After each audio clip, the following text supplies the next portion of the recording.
Good evening, welcome to the Stephen Knight Show. Hope you're having a great night and hope it'll get a little bit better for you.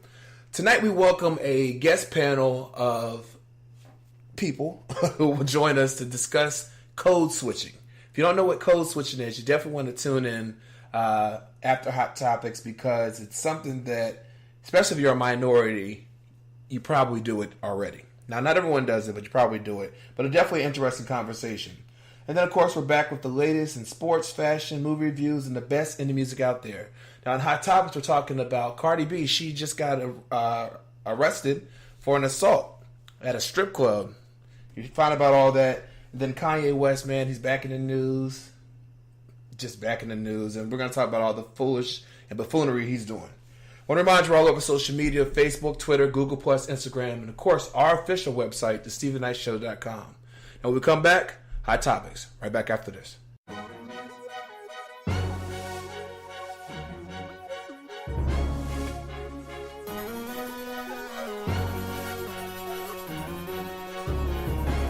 Just the other day, you turned and walked away. Left you all alone, heart full of pain. Never said goodbye, left you there to cry. Broken down, standing in the rain. Hey, but wipe all your tears away, 'cause I can't save the day. Gonna erase the pain that he gave. It's gonna be okay.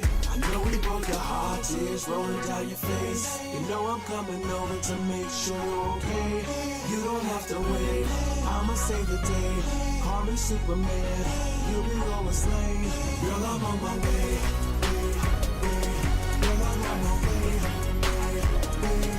You don't have to wait, I'ma save the day. Call me Superman, you'll be Lois Lane. Girl, I'm on my way. You must have seen it all along. He was a fool to do you wrong, but it's okay. I'm here to stay strong and move on. Baby, just take my hand, 'cause I wanna be your man. Gonna wine and dine you, show you I love you, make all your dreams come true. I know we broke your heart, tears rolling down your face. You know I'm coming over to make sure you're okay. You don't have to wait, I'ma save the day. Call me Superman, you'll be Lois Lane. Girl, I'm on my way. Girl, I'm on my way. You don't have to wait, I'ma save the day. Call me Superman, you'll be Lois Lane. Girl, I'm on my way. Trust in me, I'll never let you down when you call on me. I'll always be around if you let me be the man you need.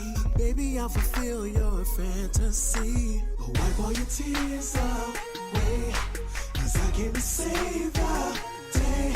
Gonna erase the pain that he gave. It's gonna be okay. I know we broke your heart, tears rolling down your face. You know I'm coming over to make sure you're okay.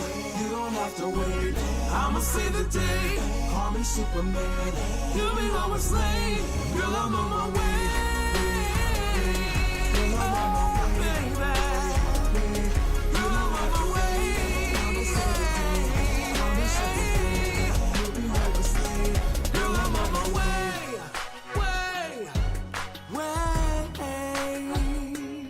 So I'm on my way to save the day. You'll be okay. Hey.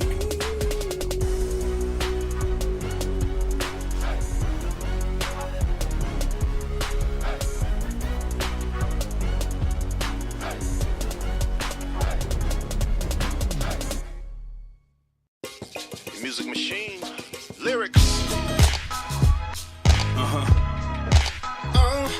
This that bang right here, K. Yeah, boy. Word. Look, Do you think? look. The product of housing tenements. Try blending with the innocent.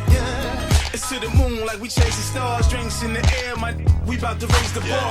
High Valerian can speak it, then can't eat with us. Dwayne Martin, these is just some seat fillers. Teach, level up, there, see the growth. Cryptocurrency, bitcoins to who need the most. Look. Was quick to want squeeze the toast. These days, bout my bread till I see a loaf.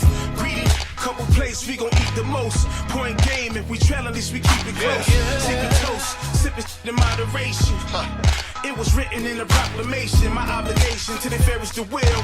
Give food for thought till they cherish the meal. Swerve it and pill. Chicks, notice the squad. I ain't talking foreign exchange when I study abroad. Know the facade. Got us lunching up an Olive Garden. Talking about portfolios and profit margins. We done finally reached the pinnacle. Without compromising the principles. Life good, overseas, different interviews. Back then, used to do it for the minimal. We done finally reached the pinnacle. Without compromising the principles. Life good, overseas, different interviews. Back then, used to do it for the minimal. Deep slumber, sleep till we see numbers. In a vision, seen it like Steve Wonder. Each summer hit a monetary apex. Lifestyle's much more than having safe sex. Strategic talks, dudes who don't pay chess. That's starving, only getting a taste test. Hood the thesaurus, finish wines imported. Learn the game from ballers that stay scoreless. Rap my, we paint portraits. Spitting riddles like we socially awkward. Pyrex jaws to the corporate office. Catapulted movements was flawless. We about to take a sabbatical. Got the brand, the crown's just collateral. We patrolling different avenues. Life's a bitch, used to wanna marry you. Look, it's kinda hard to think practical. Figure simple to new rational. Lack of aptitude, now me down the Georgia Shore. Authoritative, if you spill it, then it's word be law. Coded language, shit you never heard before. Verbal onslaught, like, what do you wanna hurt me for? Dig, I'm a lyrical enthusiast. Mumble rap, me these niggas with a crucifix. We used to listen with exuberance. Thinking bars coming from a lack of tutelage. Throwing jabs like a pugilist. Not the best, I suggest you go review your list. We done finally reached the pinnacle. Without compromising the principles. Life good, overseas, different interviews. Back then, used to do it for the minimal. We done finally reached the pinnacle. Without compromising the principles. Life good, overseas, different interviews. Back then, used to do it for the minimal. We're finally here. Talk to him, K. We're finally here. Boy, lyrics, man. K Black the We're music finally machine. here. We're finally here. Feeling We're this. finally here. Oh, yeah.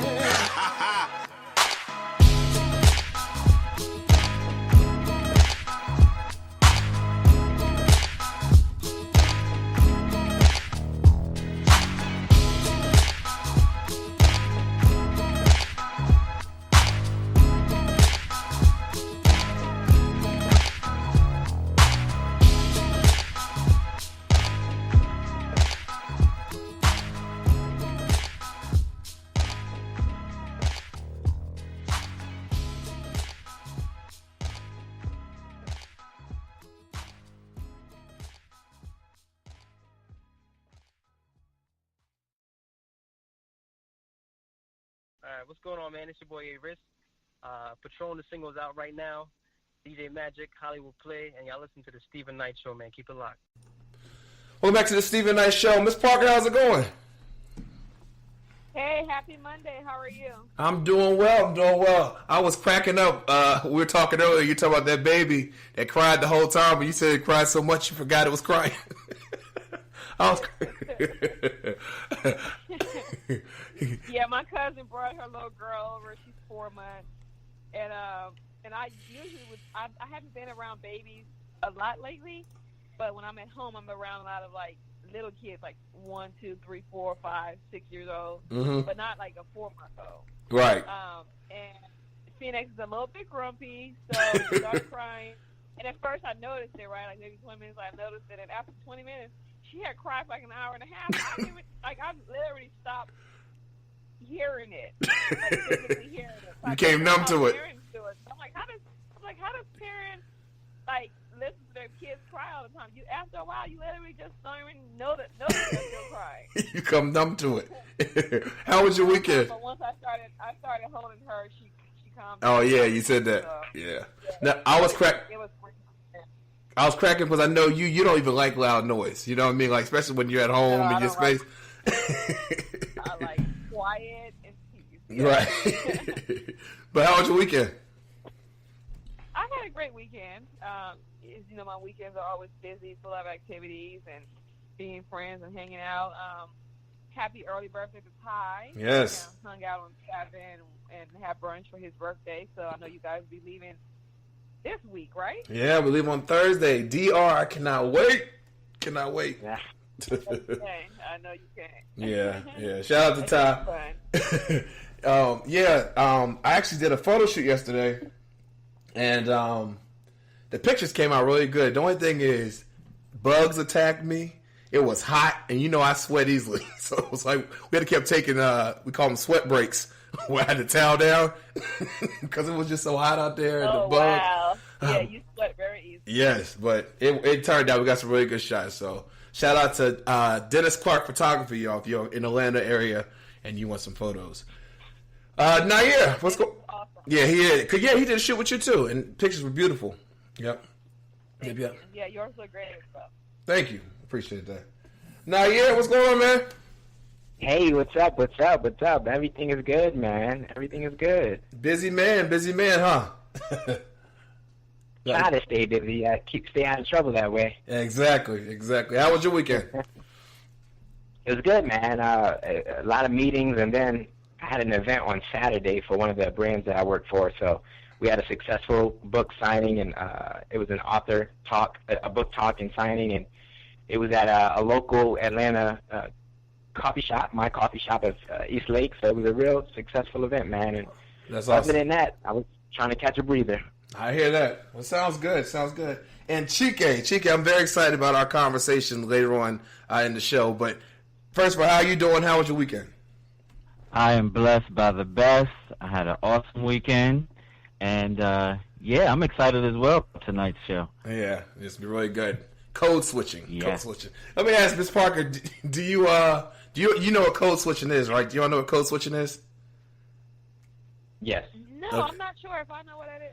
Okay, because code switching, it can mean different things to different people, but for most black people, it means you're putting on your white voice at work.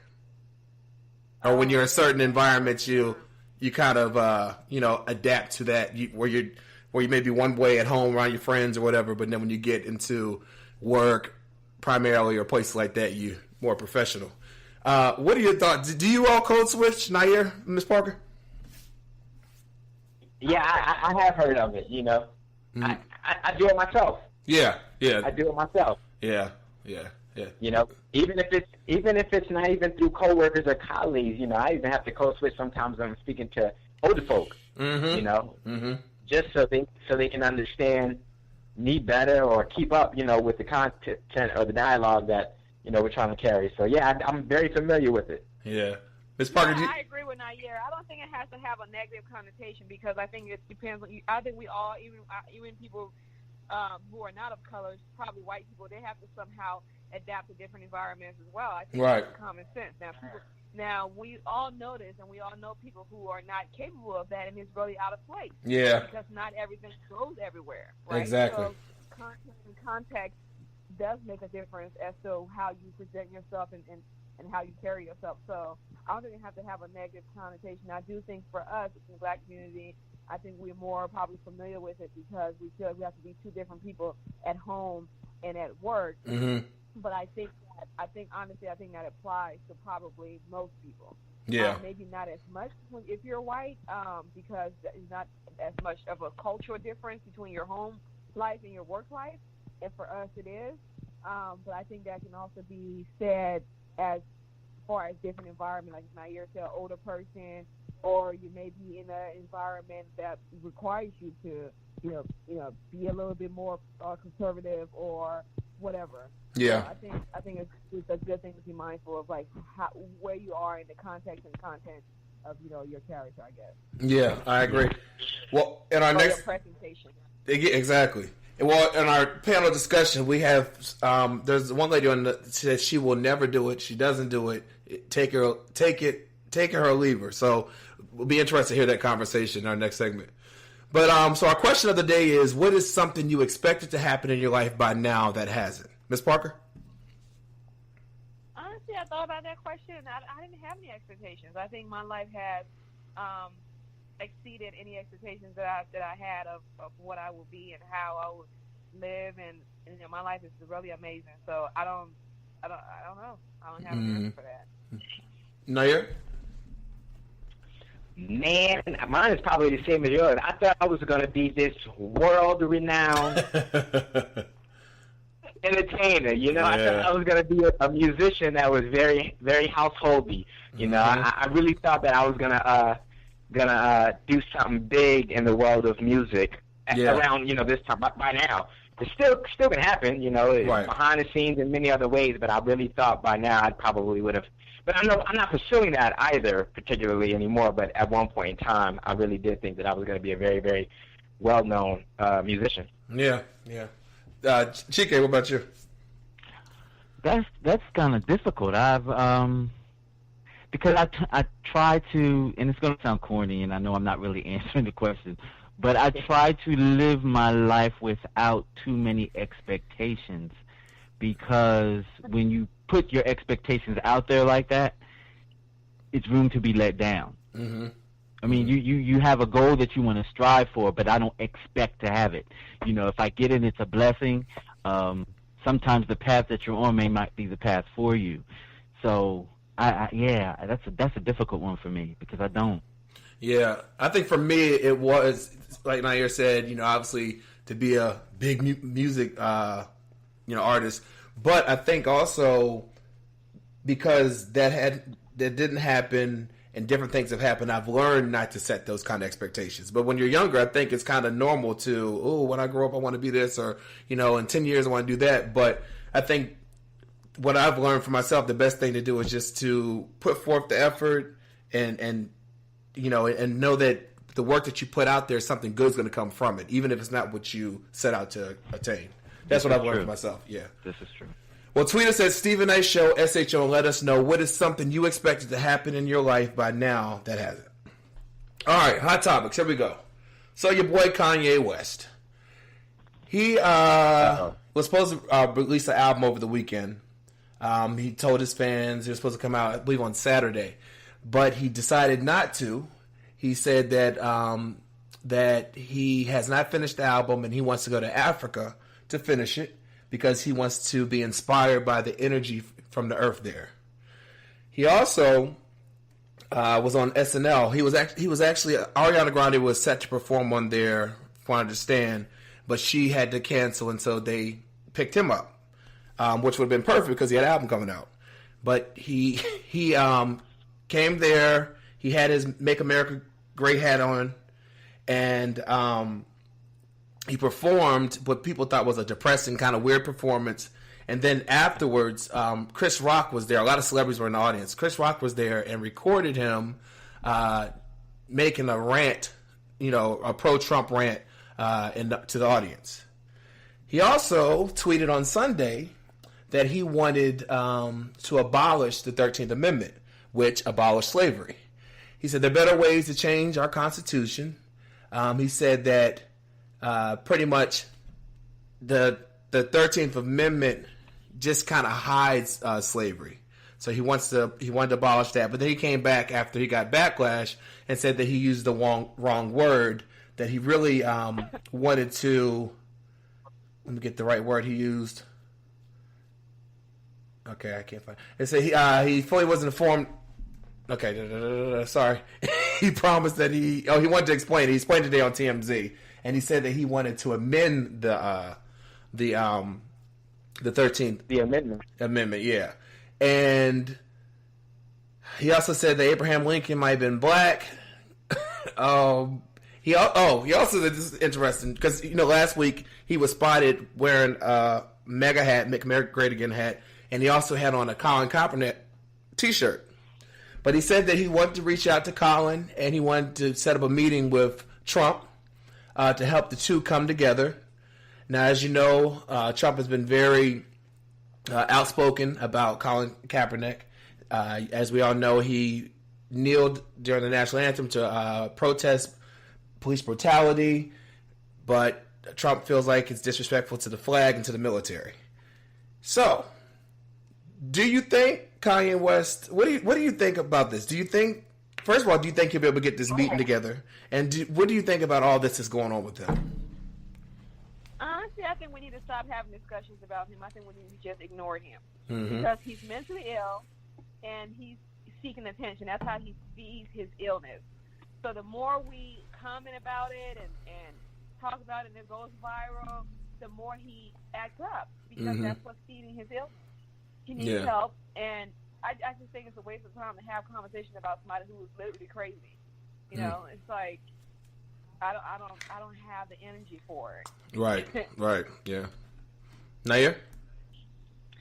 Man, I'm trying to find some way. It's hard because I hear what she's saying. I hear, what Ms. Park is saying, and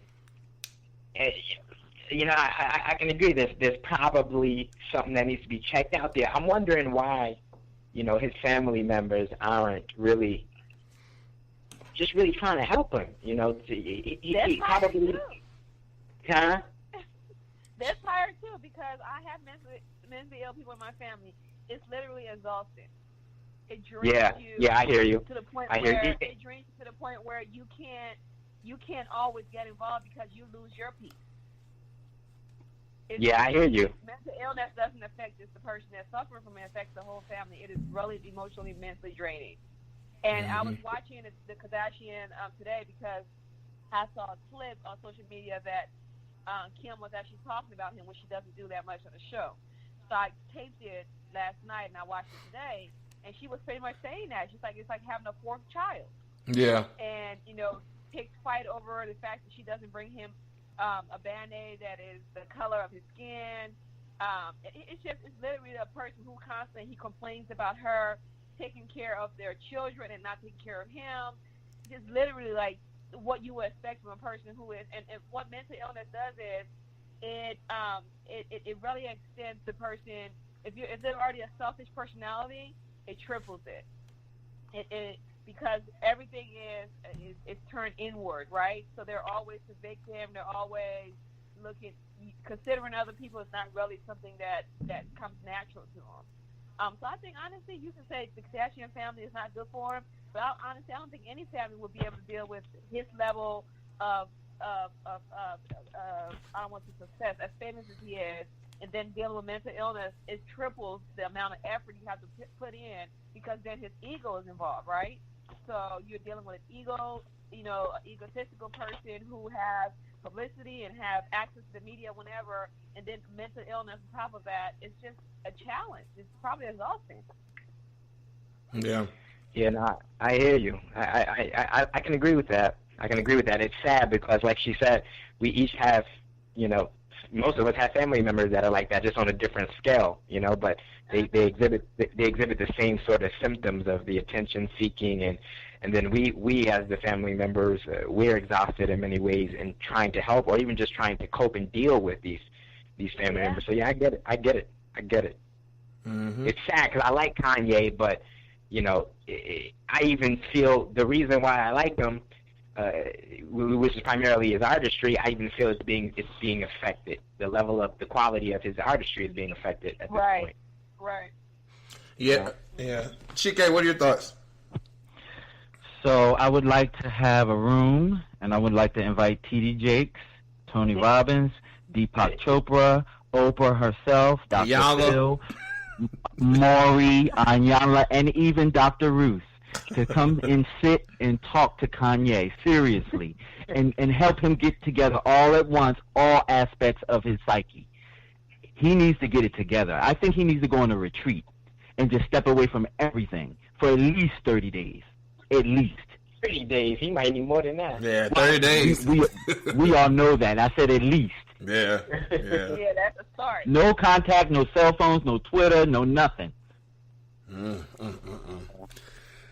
Yeah, I think that the things, because he has such a huge platform, and he still has ride or die fans, you know what I mean? So when he makes these statements and he doesn't fully explain what he means when he makes these statements, so we hear these, catchphrases or buds, points from the things he says, is dangerous because he has so many people who still follow him and who still.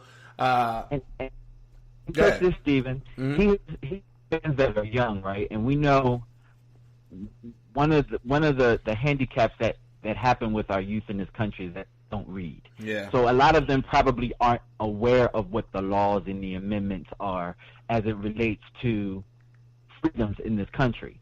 For him to say stuff and then following him like he's a quote unquote god or an icon, they're getting the message to cross wires, and it's misunderstood. So they have a false education about what our history is and what rights they really have.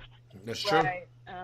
That's true. Yeah, over the weekend he was talking to one of TMZ. They caught him at some restaurant, and he said, "I know that you're not expecting to get all this footage from me. I see you shaking, but I think you feel that divine energy coming off of me." He probably said, "No, I feel a fool. I'm listening to trying to get this footage." Anyway, all right. He needs some divine lithium. He does. Right. Exactly.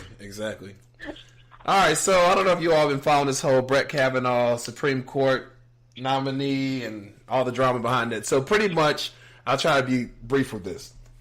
So 45 nominated Brett Kavanaugh, who is a judge, for the Supreme Court. Now he has, in terms of his policies, a lot of people, especially Democrats, felt kind of sketchy about it, and they didn't want it didn't want to vote on it. They didn't want it to happen. Well, of course, the Republicans outnumber the Democrats, so of course they're pushing for it. Well, right before it was time to start voting, Dr. Christine Blasey Ford, she's a professor, came out and said that when she was in high school with him, she was 15, he was 17, they were at this gathering at this home, and he sexually assaulted her. She thought he was going to rape her, but he couldn't. He was drunk, and he couldn't get her clothes off, and somehow she was able to get away. Well, she said that she had told this story. It didn't just come out of nowhere. She told this story years ago to a therapist, and she had also told her husband. And she tried to come out when she found out that he was. She said that when he first was announced as one of the top runners for this office, she tried reaching out to her congressperson, but she never heard back. She ended up reaching out to the newspaper. They got back with her, and they kind of released the story. And so that's how she got in the middle of this. She tried to be anonymous, but her name was leaked. They still don't know how it was leaked. Anyway, so last week they had this whole pretty much not trial, but so they had so she could tell her side of the story, and she agreed to do it. She told the story of what he did to her, and then he was able to testify afterwards, not in front of her, but afterwards to the same committee, and he denied it, which he's always denied. He said that he was a virgin in high school and even in college, that he did drink beer with his friends, but he never blacked out. He never got to the point where he didn't know what he was doing, and he's always treated women with respect, and that he was always in church and doing charity work. He had his own business, cutting yards and all this, whatever. So at the end of both testimonies, it was he said, she said. Well, over the weekend, I'm sorry, let me go back. So as he said, she said, the Republicans still wanted to move forward with voting him in the next day, which was Friday. And so Senator Jeff Flake, he had tweeted or announced that he was Republican. He announced that on that Thursday night that he still was going to vote in favor of Kavanaugh. So Friday, they're there to go vote, and Flake is getting into an elevator, and these two women, protesters, they confront him, and they, pretty much let him have it. He listens to them, and then, of course, everyone goes their separate ways. They get to the vote, and he decides that he cannot vote until FBI investigation is done, because it's just too much in his heart. He just didn't feel comfortable doing it. So this caused everything to be delayed, and they announced they were doing an FBI investigation. So over the weekend, people have come out from his past. One guy, Dan Murphy and Chris Deli, they both came out. They said that they were roommates with him and that they never saw him acting this way and this aggressive behavior towards women. That wasn't the kind of person he was, a stand-up kind of guy. Well, two other people came out and said that they saw him. His roommate his freshman year at Yale said that he'd seen him in more than one cases, belligerently drunk, slurred speech, kind of shaky walking and all that. Do you think that let me take a clip. Let you hear what another. Let me take a clip. Let you know what another of his classmates said. Take a listen. Well, I've known Brett since the very beginning of freshman year.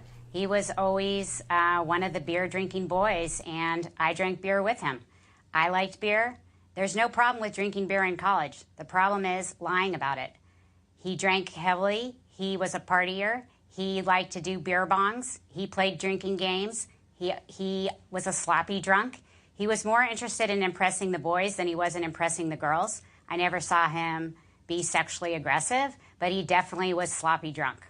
So, in terms of the allegations of a more serious nature, you have nothing on that. You never saw him do anything that you would call wrong or offensive or inappropriate with any women. Good to note, out of fairness. However, his description of himself as, certainly in high school, I was about my church programs, going to church, studying, being number one, doing my sports teams. I didn't have sex in high school, didn't have sex for many years after that. Loved beer, but that's it, nothing to excess. You don't buy it. I don't buy it. I didn't. That's not the Brett I knew as soon as I met him in college. It's not the Brett I saw during 4 years at Yale, and I don't think many of his answers were credible. I really question any senator that believes the Ralph Club had something to do with his known weak stomach. I knew of no weak stomach. All right.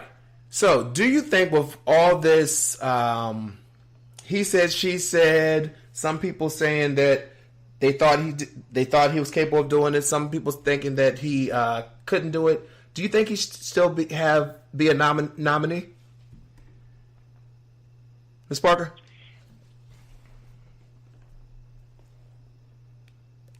Did we lose Ms. Parker? Nair? I don't know. But in America, can he become the eighth justice? Of course. Yeah. Is he guilty? That's. How would we know? We really don't know. Do I believe he's guilty? Absolutely. Will he be the first crook that we got in any position of power? Not at all. You know what I mean? But yeah, I'm definitely, even if he's not guilty of what is he's being accused of by Dr. Ford. Even if he is not, he's guilty of something, and he's guilty of portraying even. He's trying to portray himself as something that I don't even believe he could have been at all. You know, as far as his drinking goes, he got a couple of people, which are his friends, that are saying no, he wasn't this irresponsible drunk, and then you have some other people, including some of his colleagues, that say he was this sloppy drunk. He drinks a lot, and he was belligerent, and so forth. So, you know, getting to the bottom of all that, that's beyond the work of the FBI. But do I think he can become? Will he become the eighth justice? Don't know. Can he? Of course. You know, but I definitely feel as if he's guilty of what Dr. Ford is accusing him of. I definitely feel he is guilty of that. Ms. Parker, I think we got back. Go ahead. Sorry, guys. I had you I was just talking away. I don't think the point is for us to determine whether or not he's guilty of anything. I think what women need is to be heard, and an investigation needs to be done. All we're saying is, we're not asking the court to automatically take her word for it, right? But based on his character and who he's been all of these years and who he was back in college, I just don't think that it makes sense to move forward with the vote, to put someone in the Supreme Court who's going to be making decisions for the next 30 to 40 years and making decisions about women, making decisions about whether or not we have the right to have abortions, whether or not we have the right to vote. Things are going to affect women directly, right? I don't think he has the right to be placed in that seat without a third investigation that he will represent all of us with the best characteristic of a person who should be in that seat. And you're right. I don't think that a lot of the people in the Supreme Court, especially the older men, because it's white men, and Clarence Thomas, by history, been placed in that seat. But I think that there should probably be a time limit on that, on how long they can sit there. And I do think a lot of their characters have been questionable as they were placed in those seats by whomever, whatever president, whatever side you're on, Democrats or Republicans. I don't think anybody's going to have a squeaky clean background, but I think maybe if he would have just come out and said, you know what, in my college days I made some mistakes, I may have been drunk and touched them inappropriately, I think everyone has made mistakes, but I think when you try to belittle someone and try to call them a liar and paint yourself as a saint, and you're not representing what that court is going to stand for, because you're just lying. You're lying about something that could have been handled with a lot more dignity. When that lady came out and said, you know what, I felt like he violated me and I've had to go to therapy for this. No one goes to therapy and mention your name without you even being nominated. Years ago, she mentioned your name. Because she has 2 doors installed in her house because of what happened to her. Yeah. Yeah. So a lot of times with abuse, with the abuser, and I will say this representing all women, a lot of times with the abuser doesn't see it that it's not that serious for them, right? Whoever is causing the damage doesn't see it as something that serious. So they're going with their lives, while the victim have to live with it and relive that time and time again. And it's not just sexual abuse, any kind of trauma, right? Whoever is inflicting that trauma normally go on with their life without even thinking it was that serious, because that's what trauma is. You inflict what comes natural to you in your own pain. So with the person who is it being inflicted on, they're going on the therapy, have to deal with it, and you just go on like nothing happened. So is it possible that he may have not remember or not even think it was a big deal? Yes, but say that. Yeah, say that. I agree. Go ahead, so Chike. When you hurt someone, I'm sorry. You don't get to make all these excuses when you hurt people. And I think if people would just get this, I think we'll be a lot better place. I had to tell my own father this. You don't get to make excuses for hurting people. You just all you have to say is, I hear you, I'm sorry, I acknowledge your pain, and I deeply apologize for any pain that I may inflict on you. You don't get to give them a reason. Your reason may be valid, but it doesn't matter. Mm-hmm. You hurt someone, your reason doesn't matter. So him saying all these things that he was a virgin, and his women coming out saying, no, I slept with him, he wasn't a virgin. Like, it's just dumb to me. Like, just say, you know what, I was a teenager that was kind of rough around the edges. I probably was a drunk. I may have done some things that I'm ashamed of and may have caused some pain that I'm not aware of. I apologize for it. I think this would have been over with. It would have shown a different person than the person that we've seen. It's true. Chike? So, one of the officers of the court is the juror, correct? Mm-hmm. So when you go through the process of picking a juror for the jury, their character is in question. Exactly. And most times, if there's smoke, there is fire. And that principle applies to when they're picking jurors. If it looks a little sketchy, if it isn't quite clear, if there's a smudge on the situation, they ask you out. I don't even understand why he's being nominated. Because just with all of this, it's too much drama going into this office. Exactly. And like the lady said in the clip we just heard, she said that there's nothing wrong with him drinking beer when he was in high school and college, and even if he got drunk, there was nothing wrong with that. She said the fact that he's lying under oath about that, he tried to paint himself as that, all I did was go to church, and you know what I mean, when that's not what he did. And that's what I was commenting on. Yeah. Even if he's not guilty, right? Even if this is a mistaken identity, right, or what have you, not saying that it is, just even if it is, he's still painting himself out to be this person that I don't believe he is. So even that to me is a form of guilt. You know, exactly. You're trying to overcompensate, and it's not even real. And I don't know if you were watching when he was testifying. His wife was sitting behind him, and she side-eyed him the whole time. She was sitting up there side-eyeing him. I don't know if you paid attention to her face expression. Right. But yeah, I think especially when he was talking about his drinking. Because he's probably getting turned up now at the house. Right.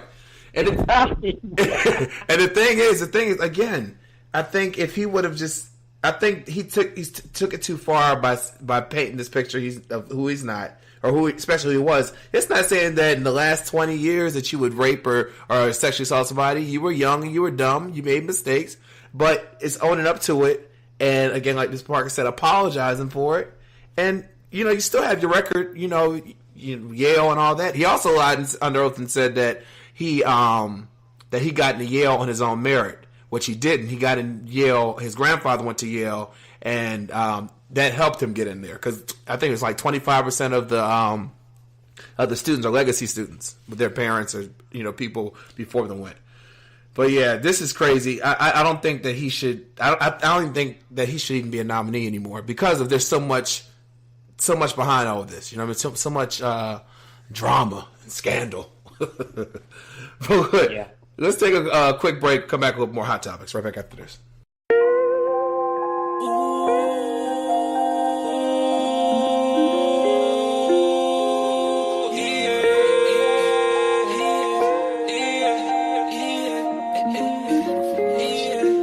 I just lost my grandma and my girlfriend acting up. Drama all day, man, I'm feeling I'm trying to be a man, a really good man. But the more I try, seems I'm running out of luck. Come and pray with me. Yeah, come and pray with me. Yeah, come and pray with me. Yeah, come and pray with me. Yeah. Taught me respect, no matter what, respect. Live life with no regrets. Love and spoil your mother. Love and protect your sister. Live life, don't be a pleaser. It's like loyalty and amnesia. Them boys will forget ya. No family always comes first. Our love will clean the dirt. I hardly go to church, but I thank God for these blessings. He taught me many lessons. I wanna thank you, Lord. I wanna thank you, Lord.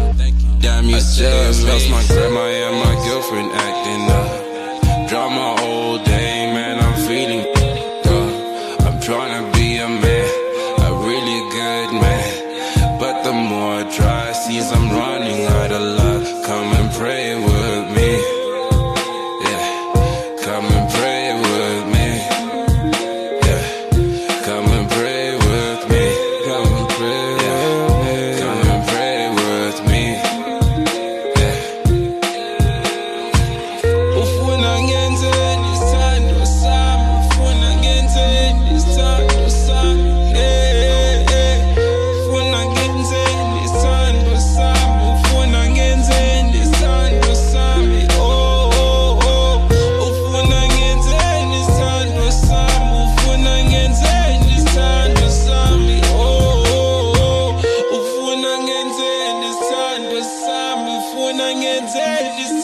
I just lost my grandma and my girlfriend acting up. Drama all day, man, I'm feeling I'm trying to be a man, a really good man. But the more I try, seems I'm running out of luck. Come and pray with me.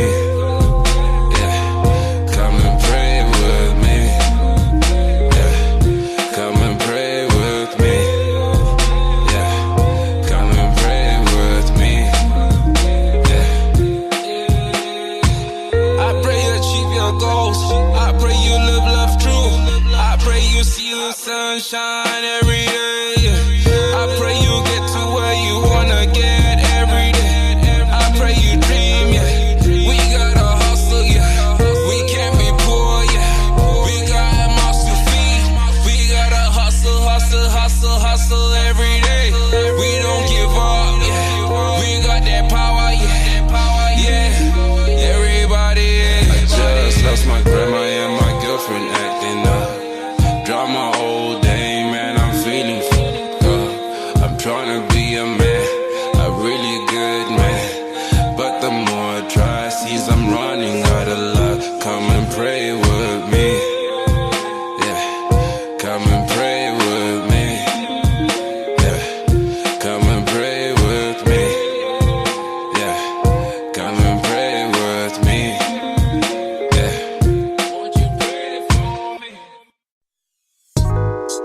resonates in my bones down deep.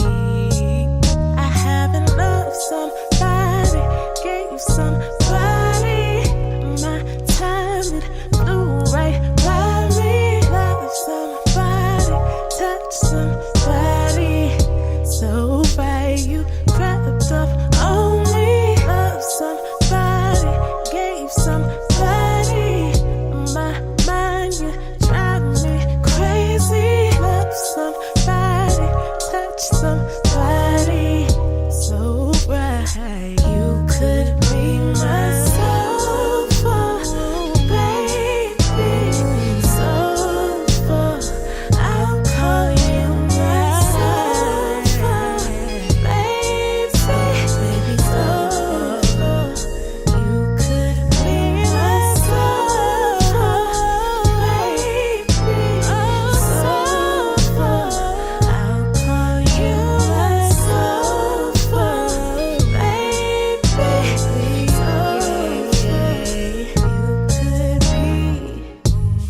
Tell me how you like it, baby. Tell me how you want it, baby. Tell me how you like it, baby. Tell me how you want it, baby. Tell me how you like it, baby. Tell me how you want it, baby. Tell me what you like to say. Scream it till the every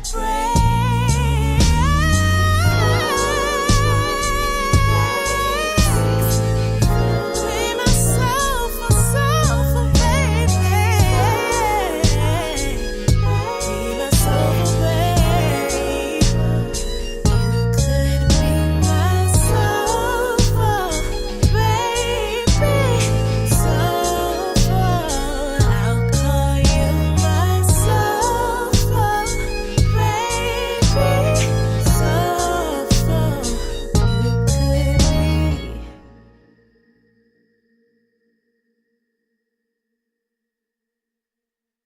Hello, beautiful people. It's your girl, Monifa, and you're listening to The Stephen Knight Show. Welcome back to the Stephen Knight Show. I want to remind you, we're all over social media, Facebook, Twitter, Google+, Instagram, and of course our official website, thestephenknightshow.com. You can also check us out on iHeartRadio, iTunes, Spotify. Just go to our website, thestephenknightshow.com. All right, Cardi B. Well, she was at a strip club in New York.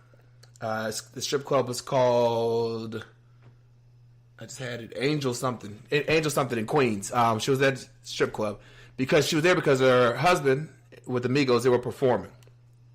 Well, she came face to face with two bartenders. It was Angel Strip Club, this was called, but two, Jade and Batty G.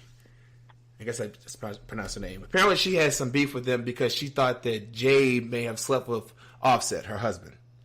Well, there was a big altercation, and she allegedly had her people attack the girls. There were bottles thrown, hookah thrown, chairs thrown, and both women were hurt, but they refused medical attention. Now, Cardi was charged with 2 misdemeanors, reckless endangerment, and disorderly conduct. A source close to her says that it was a spontaneous attack, it was not premeditated, and it happened after someone threw a drink. Now, the girls' attorneys, the 2 women attorneys, they said that Cardi continues to threaten them and clearly thinks that her celebrity status is going to get her out of this. But it doesn't matter if her name was Cardi B or Carl B. If she commits violent assaults, she will be brought to justice. What are your thoughts? Ms. Parker? Well, I'll start. Go ahead, Chica. So, Cardi's falling for the okie doke. Cardi, baby girl. You did the good thing by getting to where you got on the merit in which you got there. You are someone. Live your life like you are someone. You're falling for the okie doke. No matter where you go now, people are going to do things to you. They're going to do things to you just because they know they can get a rise out of you, and then they're going to sue you, and then pretty soon, maybe 5 years from now, your money's going to be depleted. Because no one's going to want to book you. They're not going to want you in their establishments because you're a problem. People know that you're a problem, so they're going to mess with you so they can sue you. You're creating a path for yourself that you don't want to have. Just stop. Stop. I agree with GK. Yeah, me too, 100%. Yeah, she needs to grow up, and she needs to realize that, you know, with her newfound status, that she's going to have to act differently, you know, act accordingly, and if she wants to stay out of court and keep some of that coin she got, people are going to be suing her for that too, that she needs to just act accordingly. I agree. Nair? Yeah, I mean, she out there acting like a fool, and she needs to get you know, get dealt with appropriately. She's silly, man. She got all that money. She's a new mother. It ain't just this incident, and Nicki Minaj incident. You know, if you out there acting like a child, then so be it. You know, lose your money, lose your status, lose everything that you've built for yourself over these years. I agree. I hope she listening. Cardi, I'm mad at you. Yeah, I mean, you've built all this. You gonna throw it away over a fight in the club? I mean, and like again, like Nair said, this is not the first time. We just had the whole Nicki situation, you know, and that was, you know, around, you know, shot callers in the industry. You don't want to tarnish your name like that. You don't want to tarnish your name. All right, our last story. So Porsha Williams from Real Housewives, she announced previously that she's pregnant, but she's now engaged over the weekend to Dennis McKinley, her boyfriend. And it'll all be documented on the 11th season of the show. Now, Radar Online is reporting that the Real Housewives of Atlanta producers are so pleased with Porsha, they're letting them in her personal life, that she's gotten a raise and now be making over $1 million this season. That's a $1 million. She's making over $1 million this season.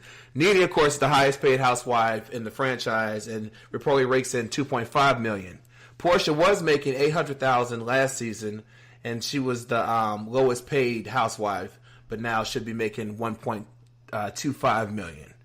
Kenya Moore was making $1.5 million on the show, but reportedly was offered a 90% pay decrease for this new season after allegedly as a punishment for keeping her marriage a secret and not letting the cameras around them.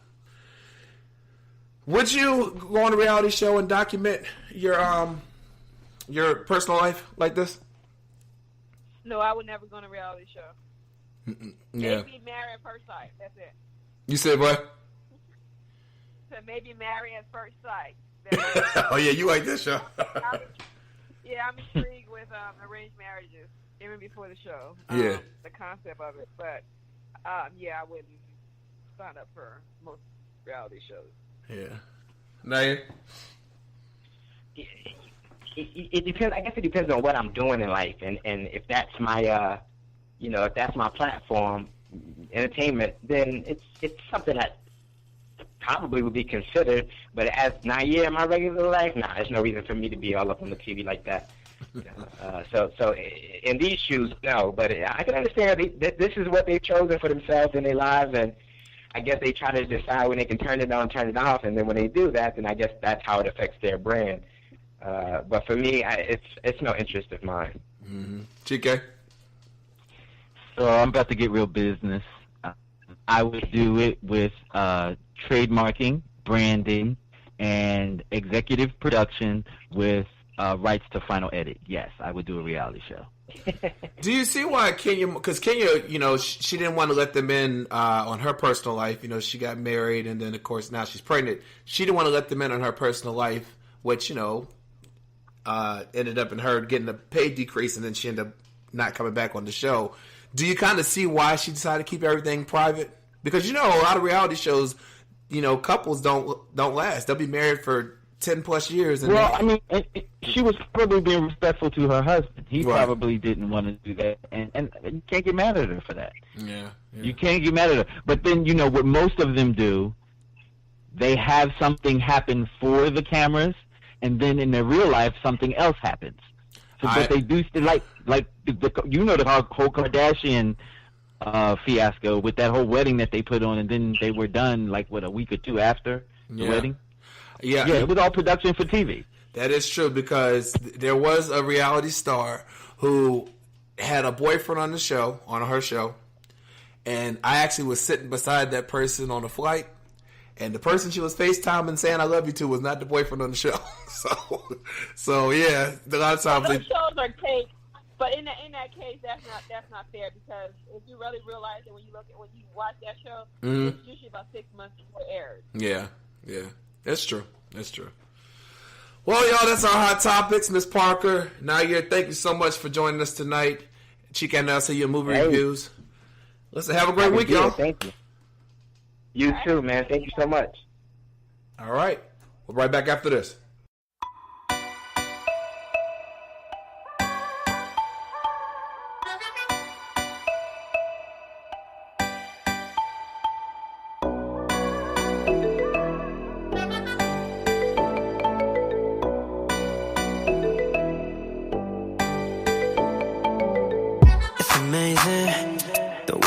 Moving, girl, I wanna talk to you. You drive me crazy. Just let me know what else I can do to come for you. What you drinking? Patron shots all around. What I'm thinking now, what I'm thinking, damn sinking. One shot ain't gon' hurt you, so I told her wait, I'll bring more rounds. Patron, girl, I heard you. Keep taking shots till we fall out. They don't deserve you. Keep your flight, we can ball out. I'll be the first to show you what good vibes is all. I can't wait to get you home. Keep on pouring shots of Patron, whatever. Bartender, bring me more. Patron, whatever. We'll pass out on the floor. Patron.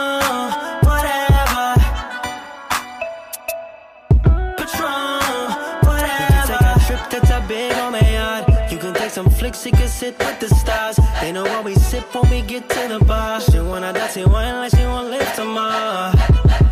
Girl, when I'm with you, we living life with no care now. Girl, it won't hurt you. Hop in the ride, let your head down. You got some nerve to be looking so good, girl, you stand out. I see the thirst too, but those other guys can't compare. I can't wait to get you home. Keep on pouring shots of Patron, whatever. Bartender, bring me more. Patron, whatever. We'll pass out on the floor. Patron, whatever. Patron, whatever. You can take a trip to the big homie yacht. They know what we sip when we get to the bar. You could take a trip, you could take a trip, you could take a trip to the big homie yacht. They know what we sip, they know what we sip, they know what we sip when we get to the bar. You can't take me, yeah. They know what we, yeah. You could take a trip, you could take a trip to the big homie yacht. They know what we sip, they know what we sip, they know what we sip when we get to the bar. Patron, whatever. Bartender, bring me more.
your girl, that ghetto love.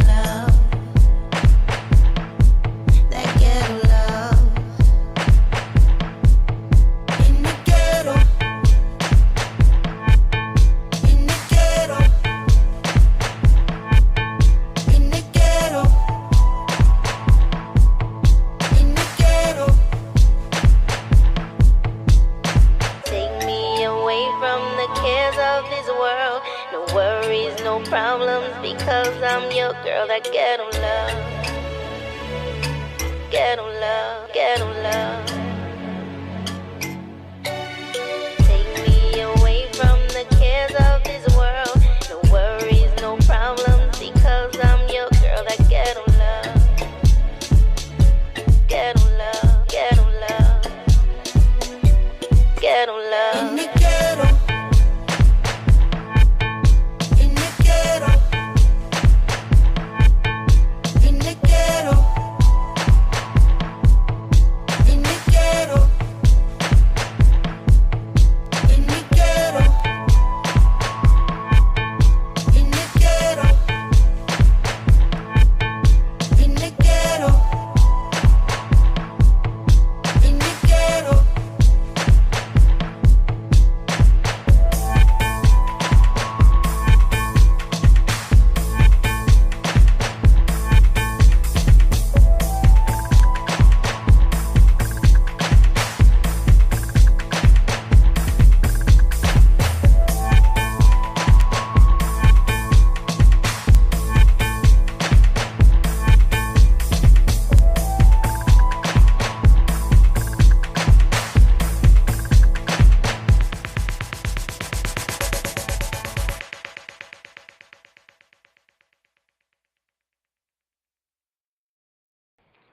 Hey, what's up, y'all? It's the First Lady Faith Evans, and you're listening to the Stephen Knight Show. Welcome back to the Stephen Knight Show. Tonight we're talking about code switching. For those who don't know, the Urban Dictionary defines it as to customize style of speech to an audience or group being addressed. Typically people, the African American culture, they call it talking in their white voice when they're at work. But we'll talk about all that. We have a panel of guests to join us tonight. First of all, you all know Chike. What's up, Chike? Yo, bro. How you doing? Good. How you doing tonight? I'm excellent tonight. I can't wait to get this started. I'm so excited for this panel. I'm excited as well. And so I'm going to go one by one, introduce yourselves, tell us a little bit about yourself. Well, Chike, since you know most of the people, you want to call someone and then let them introduce themselves and they can introduce them, talk about themselves a little bit. Okay. I personally know each and every one of these guests. Awesome. I guess we're going to start off with the ladies first. Actress, producer, director, Linnea Love. Shout yourself out, mama. Hi, everybody. Linnea Love, as she said, actress, producer, director, content creator, and I am so excited to be a part of this panel. It should be very interesting, especially since I got my girl Tiffany. So I can't wait. So see, she slid right into Tiffany. Tiffany, go ahead. Hello, everyone. Tiffany Yancey here, actress, writer, producer, director, content creator, marketing, janitor. I do everything. Artwork. Oh, I do. Look, I'm the Jill of all trades. But yes, my girl Linnea Love, my co-star for my award-winning film, Mr. Chike, was also in my film as well. And I love these people dearly. And thank you so much for having me on the panel. I'm excited to be on the panel with all other wonderful content creators. And surgical nurse extraordinaire, Miss Shante Christmas. Hi, everybody. My name is Shante Christmas. I'm a OR/surgical registered nurse and have been for some years. And I'm just a regular, beautiful, middle-aged African-American woman. Oh, but that's right. Great way to describe it. You ain't regular. I met you. You ain't regular. Shante knows she fly. Stop playing, Shante. You know you fly. She knows she fly. She ain't regular. Okay, we're moving on over to my bros. Chris Green. Hey, how's it going, everybody? My name is Chris Green. I'm a management consultant by day, but I'm a little new to this podcast game. So, Jakey, thank you for having me. Excited to be here. All right. And my brother, anesthesia technician, also a part-time actor, Jonathan Mack. Hey, what's going on, everybody? My name is John Mack. Chike had me dip my foot into this acting pool, so I'm sort of new at it, but I'm glad to offer my opinions to anyone who cares to listen, and even those people that don't want to listen. I'm good with that, too. Well, thank you all for joining us tonight. Definitely appreciate taking time out your schedule. So, Chike, you came to me and you wanted to talk about code switching. Tell us why. So, of course, you know, I review movies for the Stephen Knight Show, and I was screening the movie Sorry to Bother You. And part of the plot of that movie is the gentleman basically had to code switch in order to be successful at work. And it made me think about my own life and people that I knew and how they adapted to their profession or to assimilate into popular culture. And there's a lot of code switching going on. And there are some people that aren't even aware that that's what they're doing. They've been doing it for so long. I remember being a kid and hearing my mother, you know, at a very young age, pick up the phone and she would put on that quote-unquote white voice to other people. And then I'm thinking, that's not how you sound. Why are you talking like that? But it didn't make sense to me back then. But I just wanted to explore the subject and to see where people stood, because there's some people that say they don't code switch.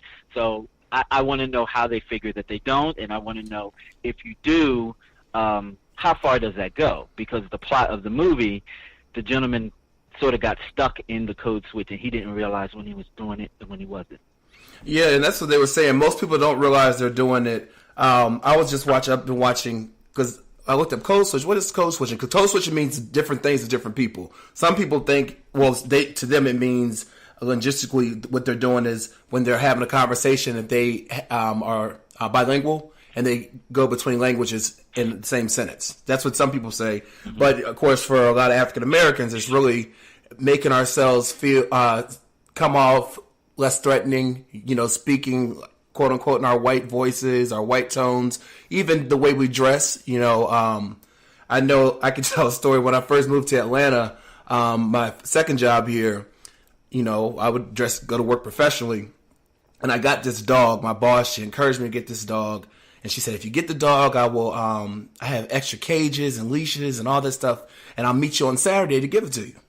So I was kind of running late, and I had on like a cutoff tee, and which revealed my tattoos on my arm. And so, you know, I met her, and she gave it to me, everything. The next Monday, we're at work. Steven's a thug on the weekends. so I'm like, I am. I'm a thug, okay. So someone said, I was watching some TED Talks on YouTube, and someone said that Barack Obama would not have been president if he didn't know how to code switch. He's an expert. Yeah, good. Talk about it. Go ahead. Who is this? Yeah. This is John. Yeah, he's definitely an expert. I mean, when he goes to the black churches, he talks in the cadence of the preachers. Mm-hmm. And when he goes to mostly white places, he talks a very different way. Yeah. I mean, you definitely can see it in the way that he talks. He sings Al Green when he goes to black places. Yeah. So, Amazing Grace. Amazing Grace. That's code switching. Yeah. Yeah. Anyone else want to weigh in? Well, in my opinion of the president, he just had, to me, I didn't really see him really code switching. His tone and his way he spoke to people, whether they were white or black, was, to me, it was always professional. But he did add an extra dose of like coolness and swag when he was around the black folks. You know what I mean? It was just like, okay, you know what I mean? His tone in terms of like how he spoke to me sounded primarily the same, but like I said, when he was in an audience of, like I said, majority of black folks, you know, there's certain things that we can say to each other that we'll get that white folks are not going to get. You know what I mean? You can Right. say a certain term or a certain, comment, and then, we'll automatically, we can just get it. You know what I mean? It's like kind of like an unspoken type of thing. So I thought that was my interpretation. Was that he was always very,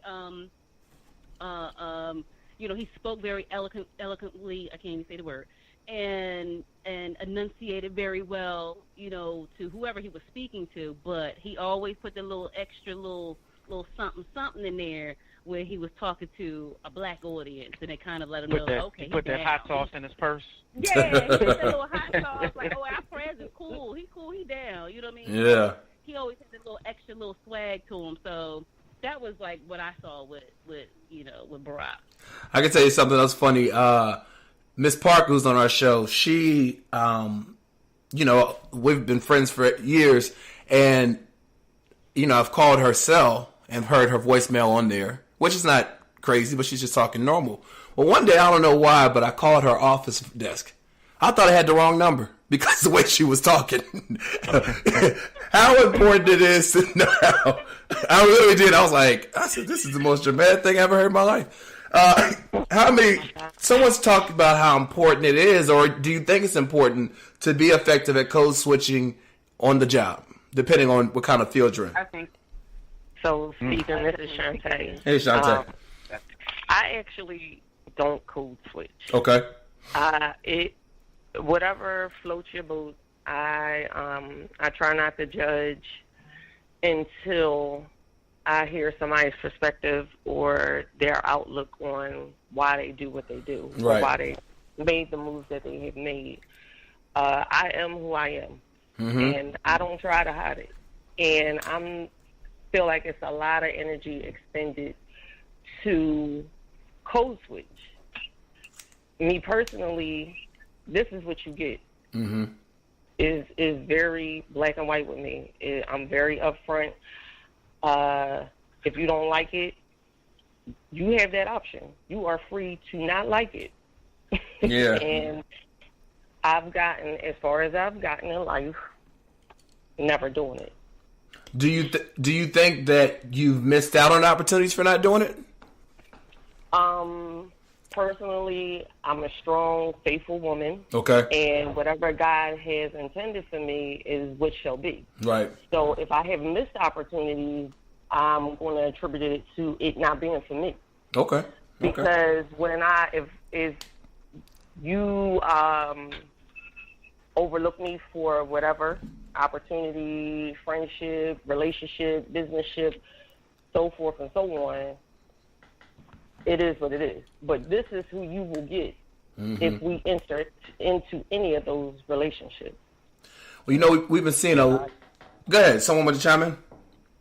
Yeah, no, Can I hear that. touch on that? That's like kind of for me, like what I tell people, especially like when they're going in for job interviews. It's like, look, this job is going to expect whoever shows up to that interview. You know what I mean? So if you show up talking or acting a certain way, that's the match you're going to have to put on if they give you an offer. You know what I mean? I 100% agree. So kind of just to piggyback on what she said, it's just you have to. It always goes back to just being your best self, right? Because I totally agree with what she said about if this is me, this is Chris Green.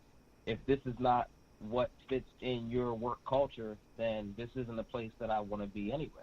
You know what I mean? So you shouldn't have to feel the need to pretend to be somebody else or pretend to be a different version of yourself just so that you can fit in certain spaces. Okay. Someone else wanted to chime in. Can I touch on it? Yeah. It's Linnea. I just said with the environment that I work in, I don't even know if I want to say code switching, but I know for me personally, I am, and people at my know that, but also I have to keep in mind I am the only woman of color at my job. Only one. There are no other women of color at my job, and what happens is I can't speak for anybody else, but I know that generally when things go down, there's this thing about I just don't want nobody to come at me like I'm an angry black woman when I'm voicing my opinion. Mm-hmm. When I know that something isn't right. And that's one of the things that you generally, I think, really feel like, see, all people of color, if you work in an environment where the majority is white, they look at you like if something's off, well, is the black person going to be mad? Are they going to cussing and fussing and an attitude? And I have to be mindful of that, because things that other people done in the office, if I would have been fired already. Yeah, yeah. You understand what I'm saying?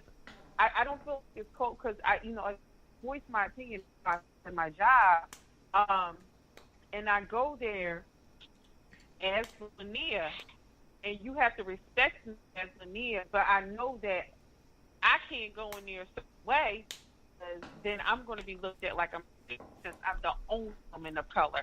I think in my office, the second woman of color to work at the job, the only second.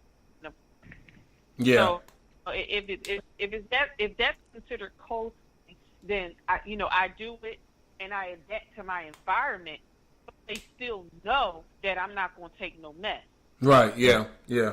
Well, one thing they were talking about in one of the videos I was watching, they were talking about not only code switching in terms of the way you talk, but the way we our body language. So they're talking about Sandra Bland. She was the woman who was pulled over for failure for signal light, and she ended up dead in a jail. And they said that part of the reason why it could have escalated the way it did is because when she got out the car, her body language, and that intimidated the police officer. So then that's when he, kind of retaliated, and and things kind of escalated to the way they did.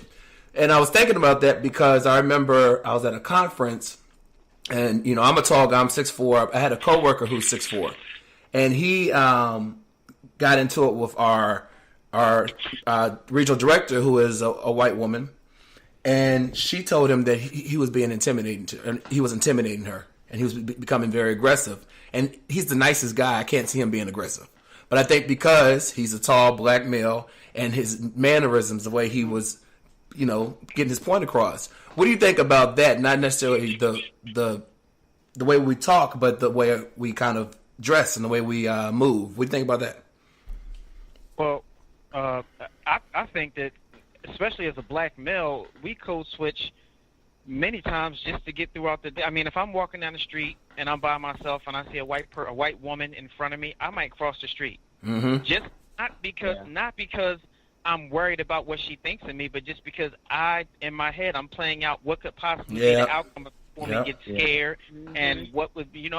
I'm used to people grabbing their purses and locking their doors, so I try to avoid those situations because I know that the outcome might not be good for a black man. That's true. Right. That's true. And a lot of times, code switching to me is not about what you say, but more about what you don't say. Yeah. And I mean, as for myself, that's true. If I spoke my mind every time a topic came up in my place of employment, I would never have a job. Mm-hmm. Yeah. So sometimes I just have to know when to not say anything and move along. It's interesting. You talk about crossing the street. I know when I go running, and I live in a predominantly white neighborhood. If I see someone on the side and I'm like coming up behind them, I switch the street so they don't get intimidated by me coming up behind them. So it's weird. It's weird that we instinctively think to do that. You know what I mean? Because no one taught you to do that. You just the environment that we live in. Well, in a way, life teaches you to do that. Yeah, that's true. I mean, when I get pulled over by the cops, I turn on whatever music I'm listening to. Mm-hmm. I roll down all my windows. I put on sports talk radio. Yep. I show my hand. All of that is code switching because I wouldn't normally do those things, but I know that I have to do these things to survive the encounter. Yeah. Yeah. Well, that's what I was about to say. This is Tiffany. And honestly, I don't really consider that to be code switching. I just consider that to be like survival tactics. Yeah. Because but isn't code switching a survival tactic? Yeah. Isn't it itself a survival tactic? Yeah. It depends on the environment and depends on the situation. Now, when I consider when you're going into a job, like my day job is I work in sales and marketing. Yeah. I've worked in that Me for too. years. And I've worked in telephone sales predominantly most of my career. So when I'm talking to people over the phone, I mean, even though I speak, very, they say, and good English to some extent, very proper, speaking white or what have you. Sometimes you might, you speaking to Becky on the phone. You're like, oh, hey, Becky, how are you? Exactly. Yeah, I just want to give you a call. And, you know what I mean? And it's like, sometimes, look, as an actor, sometimes you got to adapt. Yeah. You know what I mean? So that's kind of, I've learned to adapt to my situation, depending on, because like I said, I've been in sales. So in sales, we're just taught to adapt to your situation to some extent.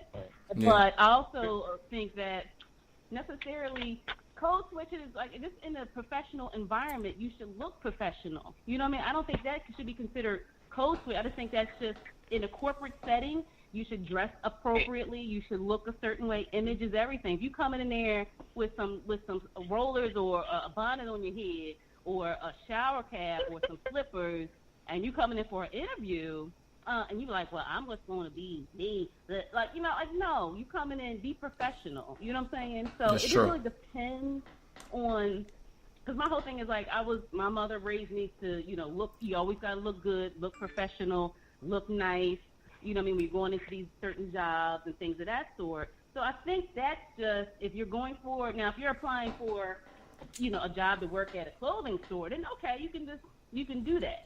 Depending on the clothing store, you know what I mean? But every, if you're going into a very high fashion boutique, you better make sure you look the part. Yeah. So see, that's what, that kind of stuff annoys me. I definitely agree with being professional and being your best self, so forth and so on. But I feel like if I've spent money in high-end boutiques, my money spends just like the white woman who comes in with her pajamas and her fuzzy slippers and her hair looking a mess. But why is it that as a culture, black people change? No, I can't speak for other races, but I don't really see any other race adapt or change for the African American culture. And if they do, I'm offended.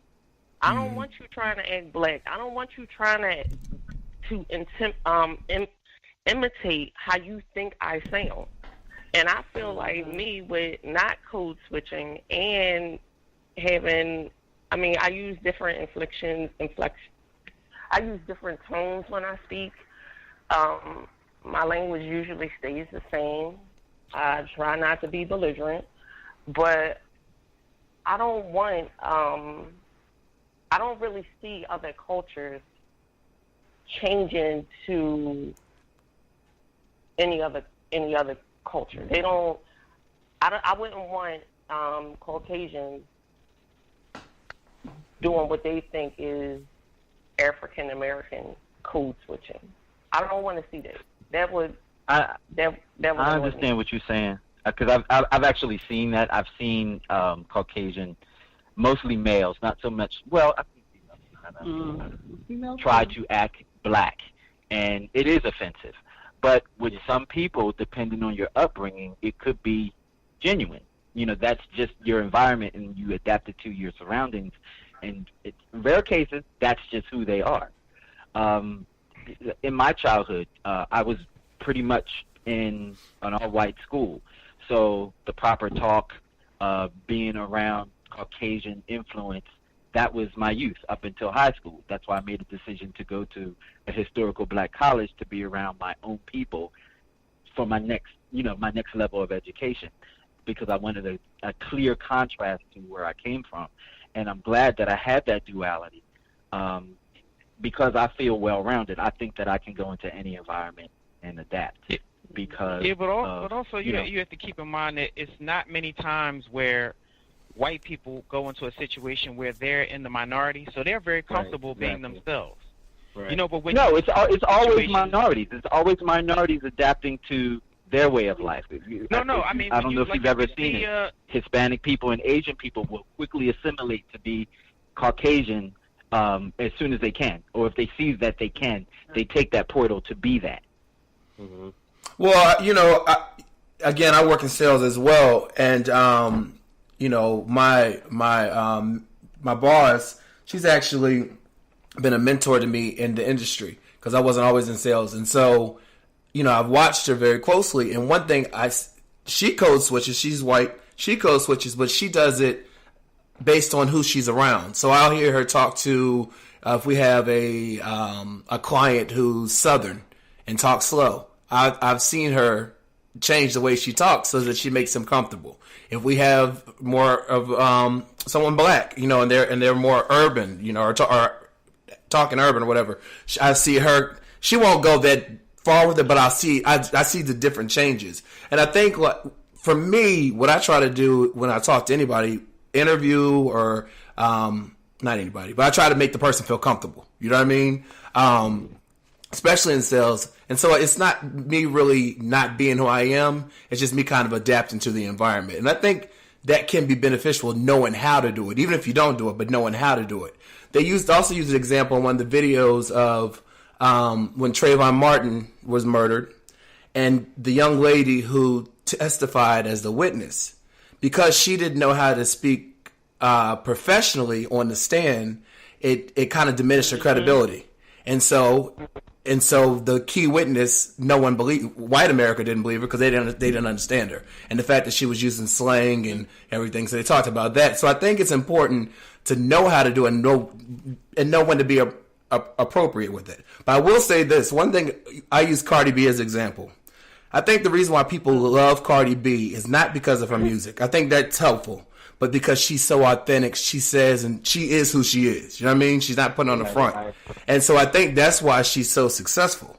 So I think that code switching is something you have to look at from both angles. You know what I mean? Because people like authenticity, but also every day everyone is not getting millions to put out music. So I don't know. Anyone have any thoughts about that? About what? Cardi B? Well, yeah.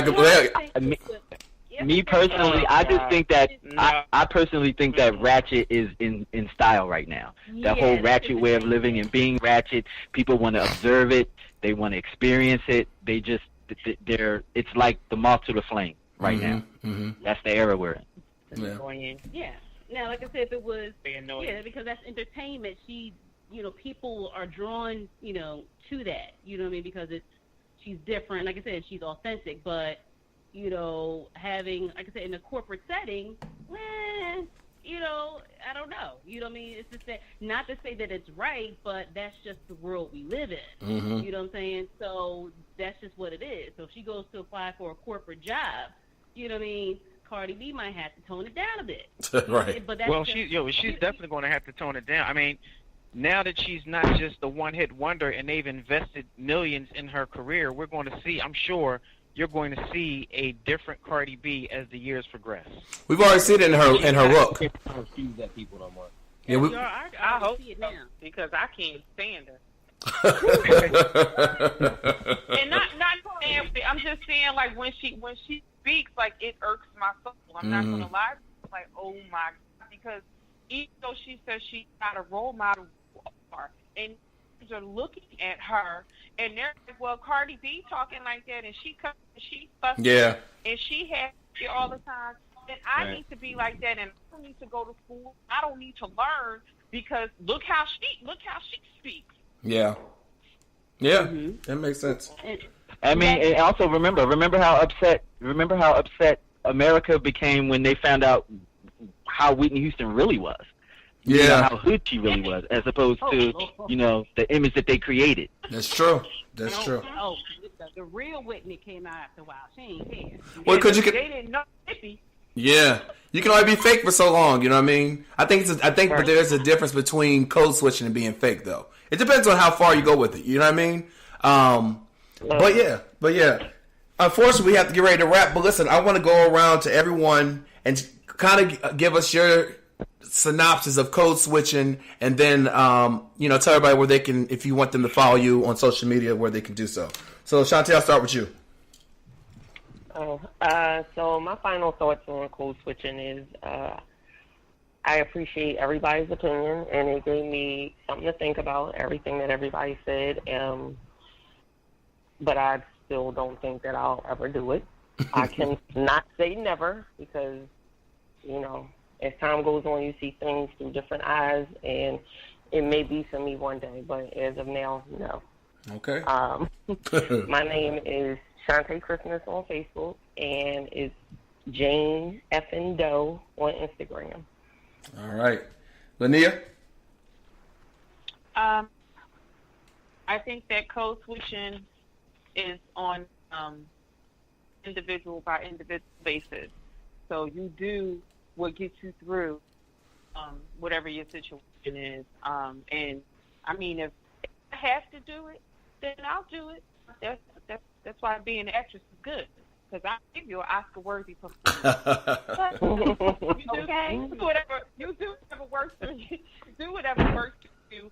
And if anybody wants to follow me on social media, I am Linnea Love on everything. LYNALOVE. You follow me, follow you back. All right. Tiffany? Yes, sir. I just want to say it's been great being on this panel with all these wonderful people.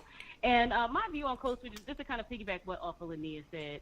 It's something that, honestly, it's only, to me, it's something that's done when you're in a corporate type of setting. Other than that, it's just being your authentic self. You know what I mean?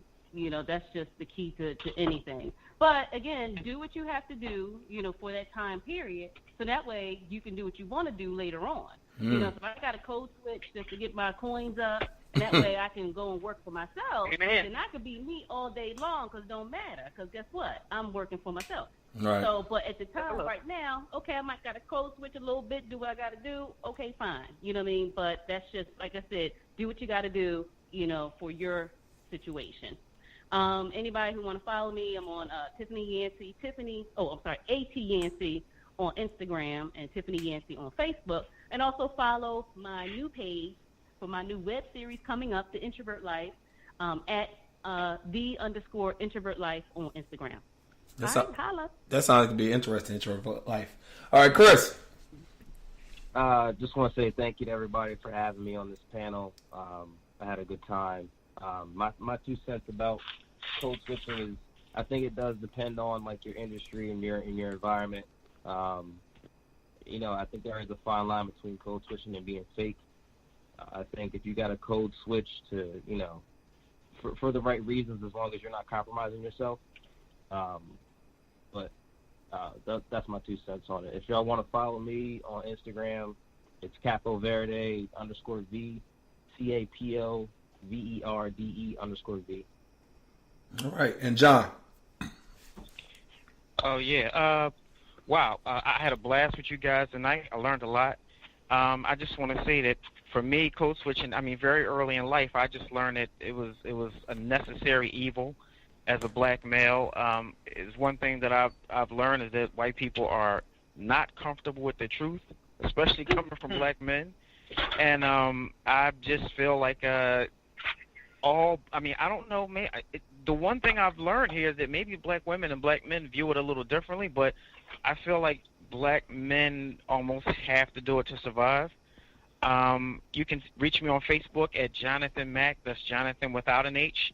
And on Instagram, I'm Human1, HUEMAN1. All right, Chike. Yeah, I just want to thank everyone for participating in this panel. I love you all, and yeah, and you can find me everywhere, Chike Evans, and absolutely Chike everywhere else. All right. For me, I think it's important to have conversations like this because we enlighten each other. You hear things maybe you didn't think about. You hear different perspectives, and I appreciate you all for joining us tonight. And listen, you all, much success to you and everything you're doing. All right. All right. Thank you. All right, thank you. Have a great night. We'll be right back after. We're right back after this.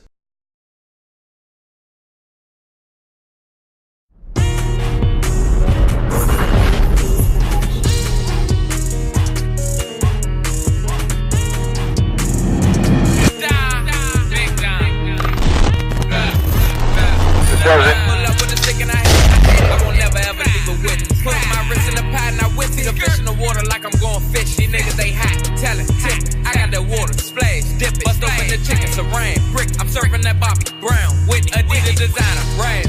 They sending my swag, splash, drip, turns off in the hard transition. I got the racks, bad men. I'm playing with pots, pains, dish. My flip from Japan, tan, Ricky. My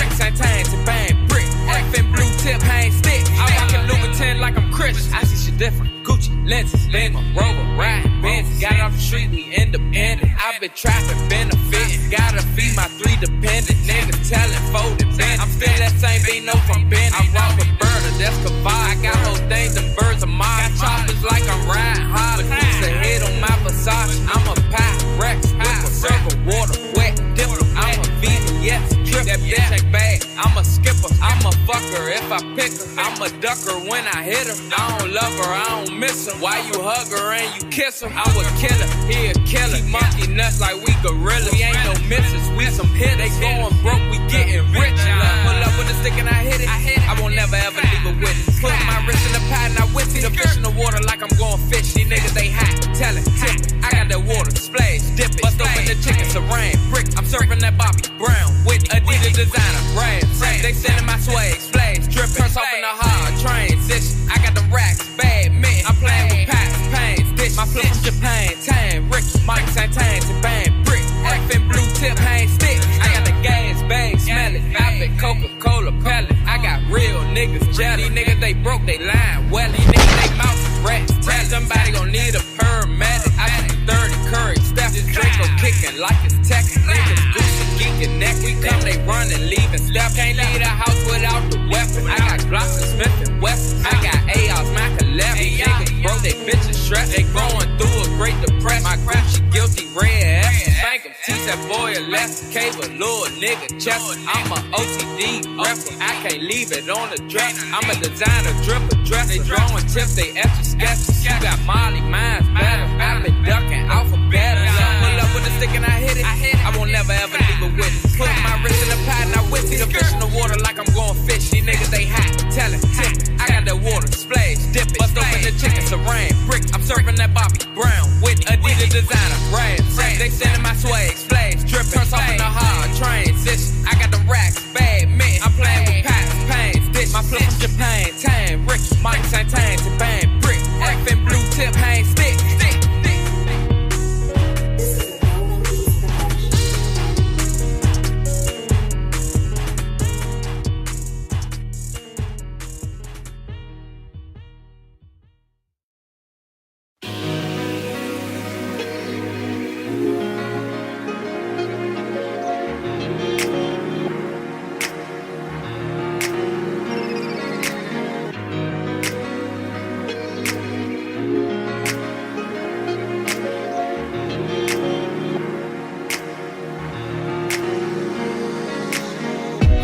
Love into the sunlight. Can't believe I had you going all night. A touch here, pulled hair, back it up, right there. Girl, you know you did some things to me slowly. Got me thinking I should call you my shorty. You the type that I could bring around the homies. Down for me, I ain't never gotta worry. Tease me, kiss me, squeeze me. Tell me that you miss me. Tell me you and I are meant to be. Forever you and I T.Y. Cause I'm that guy. Love at first sight when you caught my eye. Never do I ever wanna make you cry. Baby, be mine and we'll fly so high, so high. It's the morning after. It's the morning after. We made love and I can't get enough. It's the morning after. It's the morning after. We made love and I can't get enough of you. Girl, I know in the past I was moving fast in my own world. You was there all along, I was so fine to you. Pearl, if I knew then what I know now, girl, you would have been in that wedding gown. House on the hill, queen with a crown. Oh girl, you know that you are my everything. Since you've been in my life, ain't been the same. I need ya, I want ya, wanna be there for you. So let me love you. It's the morning after. It's the morning after. We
Welcome back to the show. Chike, what's going on? You're holding down movie reviews solo.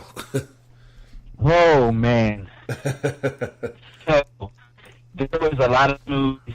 There were a few movies that came out that I wanted to see.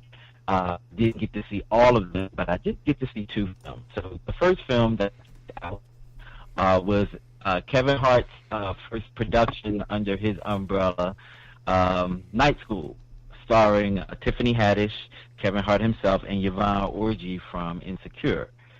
That was directed by Malcolm D. Lee. It was okay. I'm not going to say that it was super crazy hilarious. It was okay. It was good. It was a good movie. I did laugh, but there were times, as you can expect, that Kevin Hart and Tiffany Haddish together, it was a little bit, too much. I bet. just a little bit. I bet. Just a little bit. I But bet. it was good. It was good. You do a good chuckle and a good laugh. It was cool. They had a budget of $29 million, and they grossed over the weekend $28. Yeah, so I'm sure, with they're the number next one. 2. Yeah, number one. But see, I understand with the number one, it looks good to everyone else, but I want these people to start making money to put money in their pocket. Right. So far, you're basically just breaking even. Yeah. I want you to get a profit. So support people, because this is Kevin's first venture out. We want to make him feel good and continue to give us good films, because I think that as an artist, he will continue to get better with his own productions. So, yeah, support the brother. I say go to the movie and see it and support. But it's a good movie. Not great, but good. The second film that I saw was called Hellfest. So, we're moving into the Halloween season. It is October, and I love my horror films. I'm disappointed with these horror films that are coming out. Horrorfest is basically like a traveling haunted theme park, but there's a slasher on the loose. And I hate to do this to our friend, because Mr. Tony Todd is a friend of the show. Yes. He listens in, and eventually he's going to be a guest on the show. Mr. Tony Todd, you are the Candyman. I Yes, hail to you absolutely. because you are the Candyman. This just wasn't a good film for you. I would love for you to bring Candyman back, seriously. But this, I don't know, it just didn't hit home for me. It wasn't worth going to the theater to see for me. It grossed $5 million the opening weekend. I don't know how much it costs for you to make, but I want our horror people to do better. Hopefully, my next big horror movie coming up that I want to see is Halloween, coming up on, I believe it's the 19th of this month. So hopefully that one will be better. Jamie Lee Curtis is back on it. Jamie Lee Curtis is back in the seat as Laurie Strode. I can't wait. I don't even know. I didn't even read up on the storyline because I want to be surprised. I mean, I know the storyline from the past, but I don't want this synopsis of this movie and what's going on. I just wanted to take it as it comes. Yeah. So, I don't know if anyone has seen, but the Dark Phoenix trailer has been released. X-Men is not playing. It looks pretty serious. It looks pretty dark. If you're a Marvel geek like I am, in the trailer you get to see some other mutants in the midst. This looks like it's pretty good. Looks like it's going to be good. And anyone that knows the story, from what I'm hearing, the contract disputes have been resolved, and they're going to be able to include characters from other movies into other movies. Hint, hint, the Infinity War, the second part, hint, hint, new characters, Captain Marvel, hint, hint, Outer Space, hint, hint, Guardians of the Galaxy, hint, hint, Shi'ar Empire, Dark Phoenix, hint, hint. I'm just saying all this stuff. My Marvel people know what I'm talking about. My Marvel heads know what I'm talking about. Yeah. So, yeah, and speaking of Marvel, Venom comes out this week. I'm like there at midnight. As soon as they release the first movie, I'm there. I'm sitting there. And I'm looking forward to Goosebumps 2, Haunted Halloween. So those are my picks for right now. And I'm meant to check out A Star is Born, because I do believe that Lady Gaga is going to rip this role apart with Crazy Self. Yeah. And this is a Bradley Cooper directed film. Bradley Cooper, hometown boy, Philly dude. Definitely have to go out and support. Most So, definitely. Most definitely. They're saying that that's getting an Oscar buzz already. Did you watch Insecure, the finale? Oh, yes. Oh, yes. What are your thoughts? Do we want to discuss? Yes, discuss. Let's discuss. Okay, we start. You start. All right. Well, when Nathan finally came back, you know that was Molly, right? Who ghosted her and went missing in action. He came back, and Molly saw him first, and kind of shoot him away. I knew that was going to be a problem. Yeah, it was going to be a problem. Yeah, because even though she was, Issa was getting over it or trying to get over it and wanted to celebrate her birthday, back in her mind, I know she's wondering what happened to him. You know what I mean? What happened to him? This person had chemistry with. She needed answers, and so I'm glad they were able to talk through it, though. You know what I mean? Like after Molly had done a few things, I'm glad they were able to talk through it, and that shows a true friendship. You know what I mean? Issa knew that she had her best interest at heart, but again, I'm grown. Let me do it myself. You know what I mean? And so I'm glad they were able to talk through it, and I'm glad that Molly received the feedback she gave, and kind of made amends with people as a result. But just a great show. I mean, anytime I'm watching this show, it's like I'm just in the zone. It's like I'm in Cali. It's a whole different world that you want to belong to. Yeah. Mm-hmm. So I looked at it at the end when she was talking to Molly. I don't think that that's over. I think that that's an issue for next season that they're going to have to deal with in their friendship. Okay. Because their friendship took a turn with that. That's just my belief. Mm-hmm. And I felt so bad for Nansford, though, because he was really, really trying to explain himself. And my personal belief is he has mental illness. You think so? That's my personal belief. I think so. How he explained how he just shuts down and he just runs away, and he's like, she said something about, oh, so you left town because you were sad. It was more than that. He was depressed. He wasn't just sad. Yeah. I think that he may be manic. And I think there's a dynamic that he is. I think that there is a low part of him that's just as dynamic as he is. And I think he might have some family stuff going on back home. You know what I mean? Because even the fact that he moved there with nothing, and you know what I mean? I don't know. I'm not saying that doesn't happen, but it just seems like there's a little bit more to the story when it relates to Houston, his family, and all that. So we'll see what happens. I'm glad it already got renewed for season 4, so I'm excited about that. Yay, Issa. Yeah. All right, Chike. Well, listen, thank you so much. I appreciate you letting us know what to spend our money on and what not to. Hopefully, Adam will be back next week. but you definitely have a great week, okay? Oh, let me tell the people where to find me. Oh, yeah, please do. You can find me on Facebook, Chike Evans, Twitter, Absolutely Chike, Instagram, Absolutely Chike, and check this out. I am walking in the Heart Walk. I forgot to tell y'all this last week. Yeah. I'm walking in the Philadelphia Heart Walk, American Heart Association, on October 27th. Please go to my Facebook page. You can find it on my Twitter. I haven't put anything on my Instagram yet, and this is just reminding me to do that, so I will do that tomorrow. Please, if you can contribute, or if you're in the area, you want to come out and walk with me, come out and walk with me. We normally do the walk, we'll have some coffee, and then after the walk, we all go out and pig out at a diner for breakfast, and I'm going to act the fool. I'll entertain you. Just come on out and fellowship and have fun, and yeah, come on out. How do you, if you want to contribute, how do you do that? Okay, so basically there's a link on my page. I'm going from now, these weeks coming, leading up to the walk, I'm going to do it every morning, put it fresh in my new feed. You can click on the link. You can look at the picture of my team up. You can look at my team.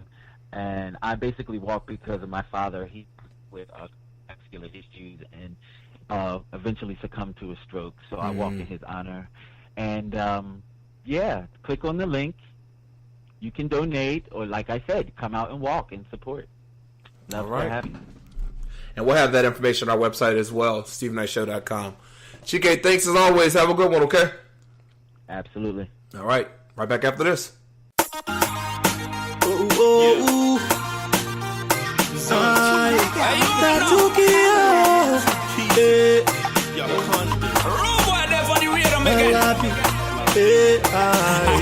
we're taking over. One time.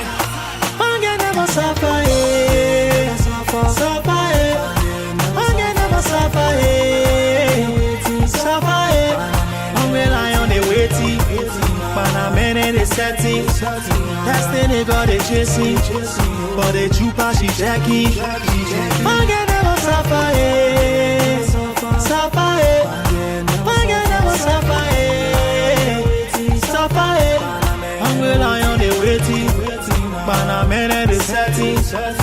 the nigga they chasing, but the trooper she checking. I said the trooper she waiting, she checking, she looking like she not know what they are talking. I told her that trouble she causing, the way that she rocking and shaking her to my Onina Fatumata, put it on me like she from Kakatai. All the men is scatter, now Benny, I want in a chaklai. When you tie your lapa and you wear your skin test, when you rocking your tuma, Bange, I won't marry you. Chamu, I won't take you. Anything you want, I give it to you. Take my knee, my money, my car, my clothes, my everything, oh. Suffer, Bange never suffer, Suffer, Hungry lion, they waiting. But I'm in it, setting. That's the nigga they chasing. But the trooper she checking. Bange never suffer, Suffer, Bange never suffer, Suffer, Hungry lion, they waiting. But I'm in it, setting. That's the nigga they chasing. But the trooper she checking. What play you non-see fun, get capping. Like I said before, hungry line blocking. You leave it, another scamming with bape. Grab it, squeeze it with dry face. That it done, you will be trying how to catch it. You know you're missing a casa bete. You fix it, 05, trying how to catch it. Then you want speed series now till they get. Pretty girl, let me take you out of dinner. I got a cheddar, forgive me, I was a sinner. Gonna be better from January down to December. Take trips, go to spots even in the winter. So sexy, gorgeous and beautiful. Everything that we do is so memorable. I'm feeling you from your head down to your toes. Don't have to speak on it, I'm gonna show.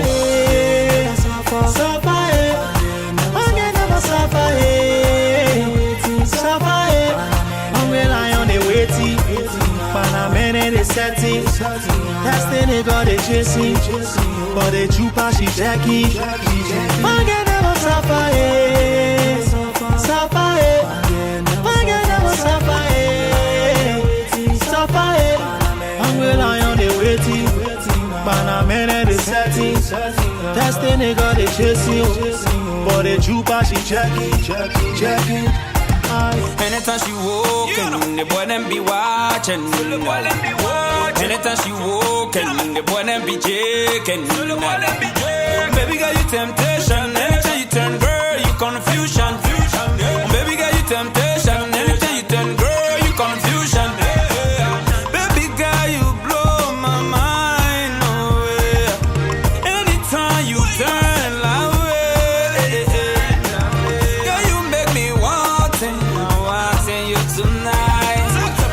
Forget, never, you never suffer. Suffer, Bange never suffer, Suffer, Hungry lion they waiting. But I'm in it setting. That's the nigga they chasing. But the trooper she checking. Bange never suffer, Suffer, Bange never suffer, Suffer, Hungry lion they waiting. But I'm in it setting. That's the nigga they chasing. But the trooper she checking. Welcome back to the Stephen Knight Show. Miss Ferguson, I keep calling Miss Ferguson, Janera. I can make it easy. Instead of Ferguson Hughes, or I just say right. Janera. How's it going? Well, I know I still haven't changed my name. And it's been a while. I still haven't changed it. So he's kind of salty about that. I bet he is. Yeah. Shout out to Robbie. So how you doing? I'm all right. I can't complain. All right. Just living life. I heard that. Well, I know you got some good stuff for us. I'll let you take it away. I do. So you guys know that it's officially fall. So they are moving everything out from the summer and bringing everything in for the fall. And just for that, they are having tons of sales. So I'm going to go ahead and get started. The Limited is having a sale. And you can get 50% off of all of their clothing, including the summer, including their clearance, which should include summer items. So just use code Fall Gift at checkout if you're shopping online. And actually, because the Limited is an online store now, you have to shop online. I do believe they carry some things in bulk stores, but it's mainly an online only store. The Gap is also having a sale, and you can get up to 50% off on almost everything. Plus, you get an extra 20% off of your purchase when you shop online. So you just have to use code TREAT at checkout if you're shopping online. Today is the last day to shop Nine West and get $20 off of their flat. And Gymboree, of course, this is for the kids. Gymboree is having a sale, and if you shop there now, you can get up to 70% off of their clearance items, with tees starting at just $3.99 and shorts starting at just $4.99. The Children's Place is also having a sale, and if you shop there now, you can get 30 to 60% off of their entire store. Plus, you just get a cool 60% off of all of their outerwear and cold weather accessories. Banana Republic is having a sale. If you shop there now, you can get 40% off of your purchase of $200 or more. This is an online-only sale, so you have to use code BRFALL at checkout. J. Crew is having a sale through midnight, so you need to hurry on and get on over there. If you shop there now, though, you can get 30% off of your purchase. Old Navy is also having a sale on thousands of styles, and they're just starting out at just $5. So they discounted like tons of things. So I would suggest you go ahead and hurry there and shop. And last but not least, Express is having a sale. And if you shop there now, you can get 40% off of everything, and that does include clearance. So that would be an additional 40% off of the clearance items. Plus, you can get an extra 20% off of your purchase when you use your Express credit card. So that's all I have for you guys tonight. Wow, that's a lot of stuff. So, and you can find all that at BudgetShopHolic.com, correct? You surely can. You surely can. All right, Janelle. Well, as always, we appreciate you. Have a great week, okay? Okay, you too. All right, right back after this. Yo, what up, y'all? It's Gary L. Gray, and you are listening to the Stephen. On the beat, it's too flexing. If you taste my banana, you not go home. If you taste my banana, you not go home. My baby banana, baby, you not go home. My baby banana, baby, you not go home. If you taste my banana, you not go home. If you taste my banana, you not go home. Oh my baby, my African lady, oh baby, she's my lady, my beautiful baby, oh baby. Oh my lady, my African baby, oh baby, she's my lady, my fan sweetie, oh sweet baby. See I get the banana, a sweet banana. I get the banana, my big banana. You will like my banana, titi, sweetie banana. Oh my baby, fun baby, oh hey. Oh my baby, my sweetie baby, oh hey. Oh my baby, fun baby, oh. So I say, I will give it to you, sucker, sucker. I say sucker, I will give it to you, my sucker, sucker. You will take it, sucker. If you taste my banana, you not go home. If you taste my banana, you not go home. My baby banana, baby, you not go home. My baby banana, baby, you not go home. Oh, but we didn't make up a motica. Oh, my Jula, oh, wait, up a make a lebio. Najula, yeah, you know, up a make a lebio. You know, the lemon, Najula, up a molejo. Wow, up a make a lebio. Wow, you know,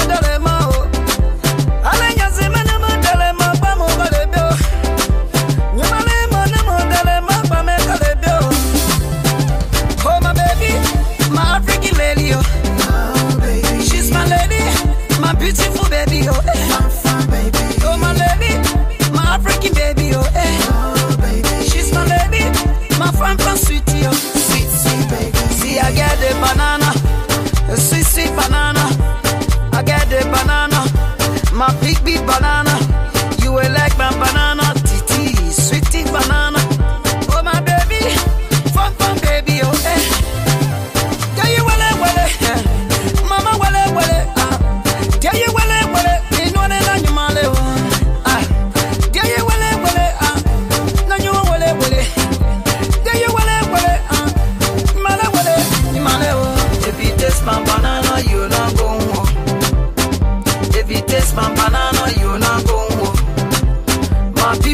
banana, baby, you not go home. My baby banana, baby, you not go home. On the beat is Two Flexing. Welcome back to the Stephen Knight Show. Aaron Cosby, how's it going, man? Stephen, mother. What's up?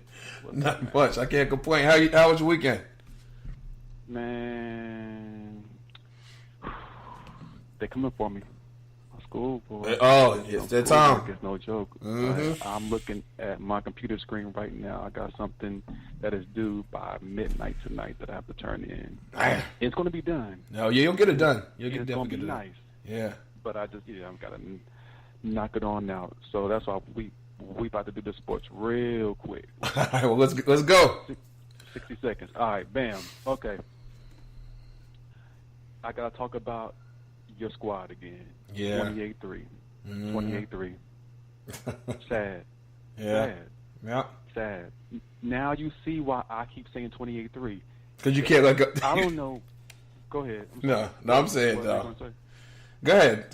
It's just what's with their defense? Like that is what happened Super Bowl.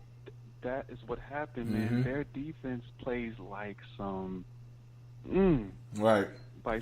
Like some big inches. I'll just say that. Some big inches. Yeah. For real. Yeah. For real.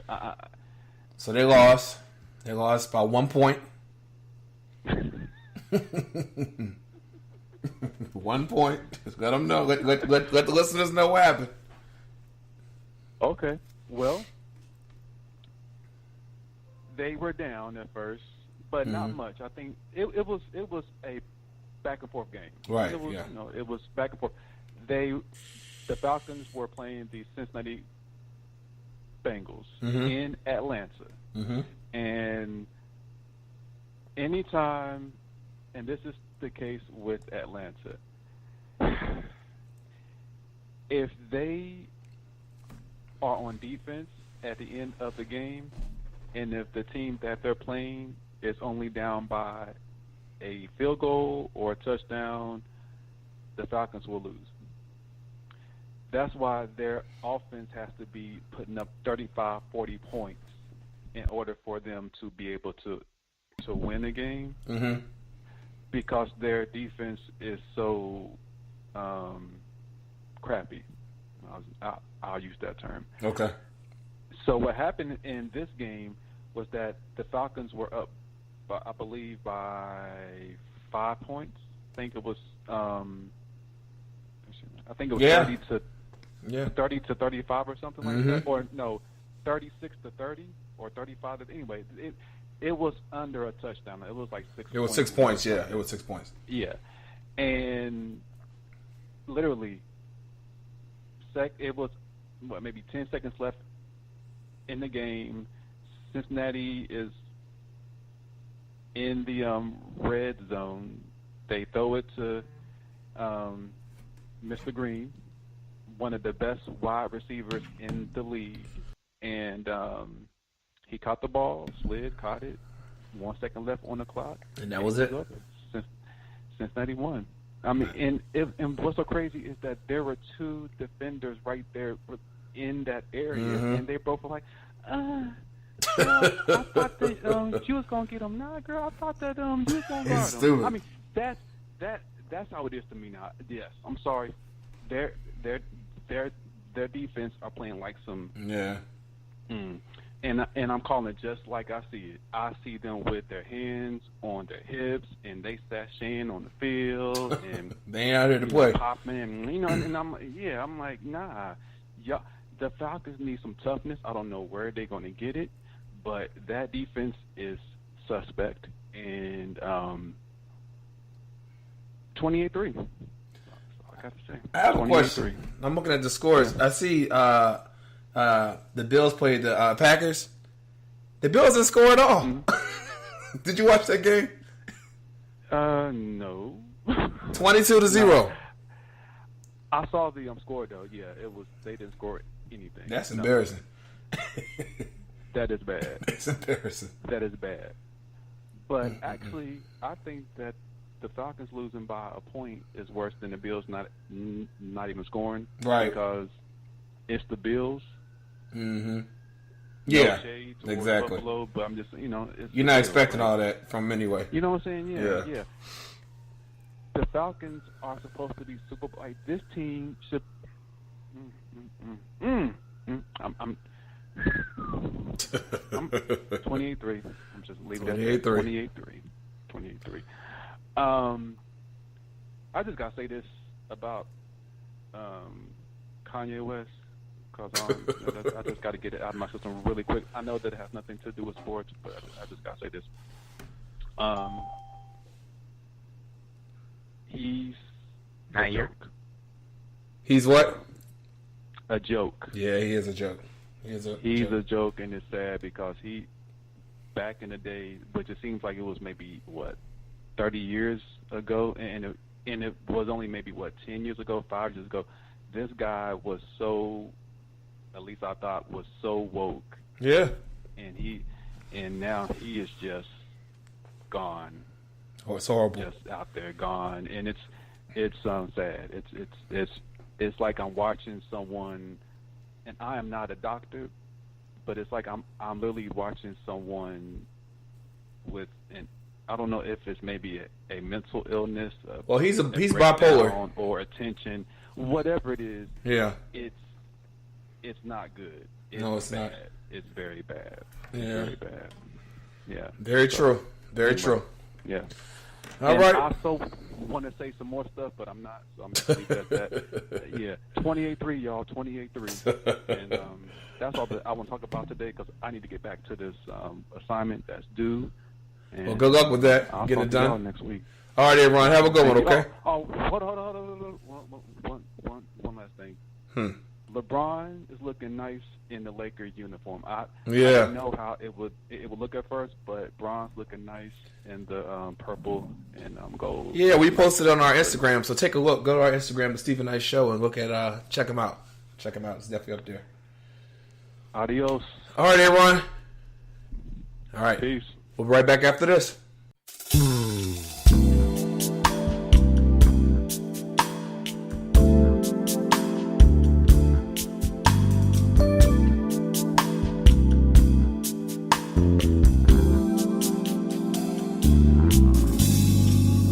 I'm on this earth to be the best me that I can be, with pride and humility, vulnerable yet strong. I fully embrace love that transforms, where I don't have to tell no lies just to get along. Whatever I want can be, whatever it is I see, as long as I keep on trying, knowing there's no denying what's in my heart. I'm so grateful to have paper in the bank, not living check to check. Oh yeah, it feels good to make a living with what I create, doing what I love to do. Why don't you? Whatever I want can be, whatever it is I see, as long as I keep on trying, knowing there's no denying what's in my heart. No denying what's in my heart.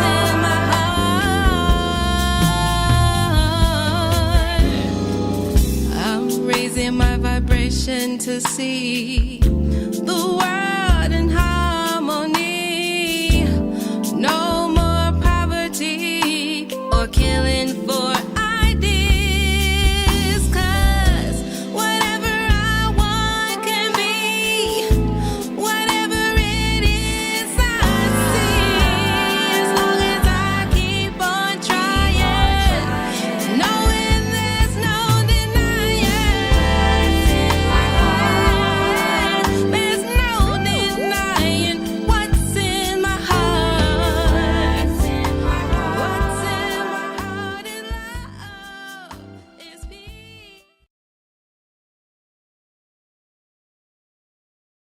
Right, what's going on, y'all? It's Ricardo Grim haunting the airwaves. Right now, you listening to the Steven Knight Show. Hey, don't go to sleep without saying your prayer. Well, that's our show. I want to thank everyone who was on the panel tonight for weighing in and just giving your perspective. And for all of you at home listening, we appreciate you. Have a great week, and God bless. Good night. Tonight is all eyes on me. Everything's gonna be alright. And when we get there, I'ma see a pretty young thing. I'ma ask her to take my hand. Head to the floor, we gon' dance. And when we get there, best believe we're gonna do a two-step.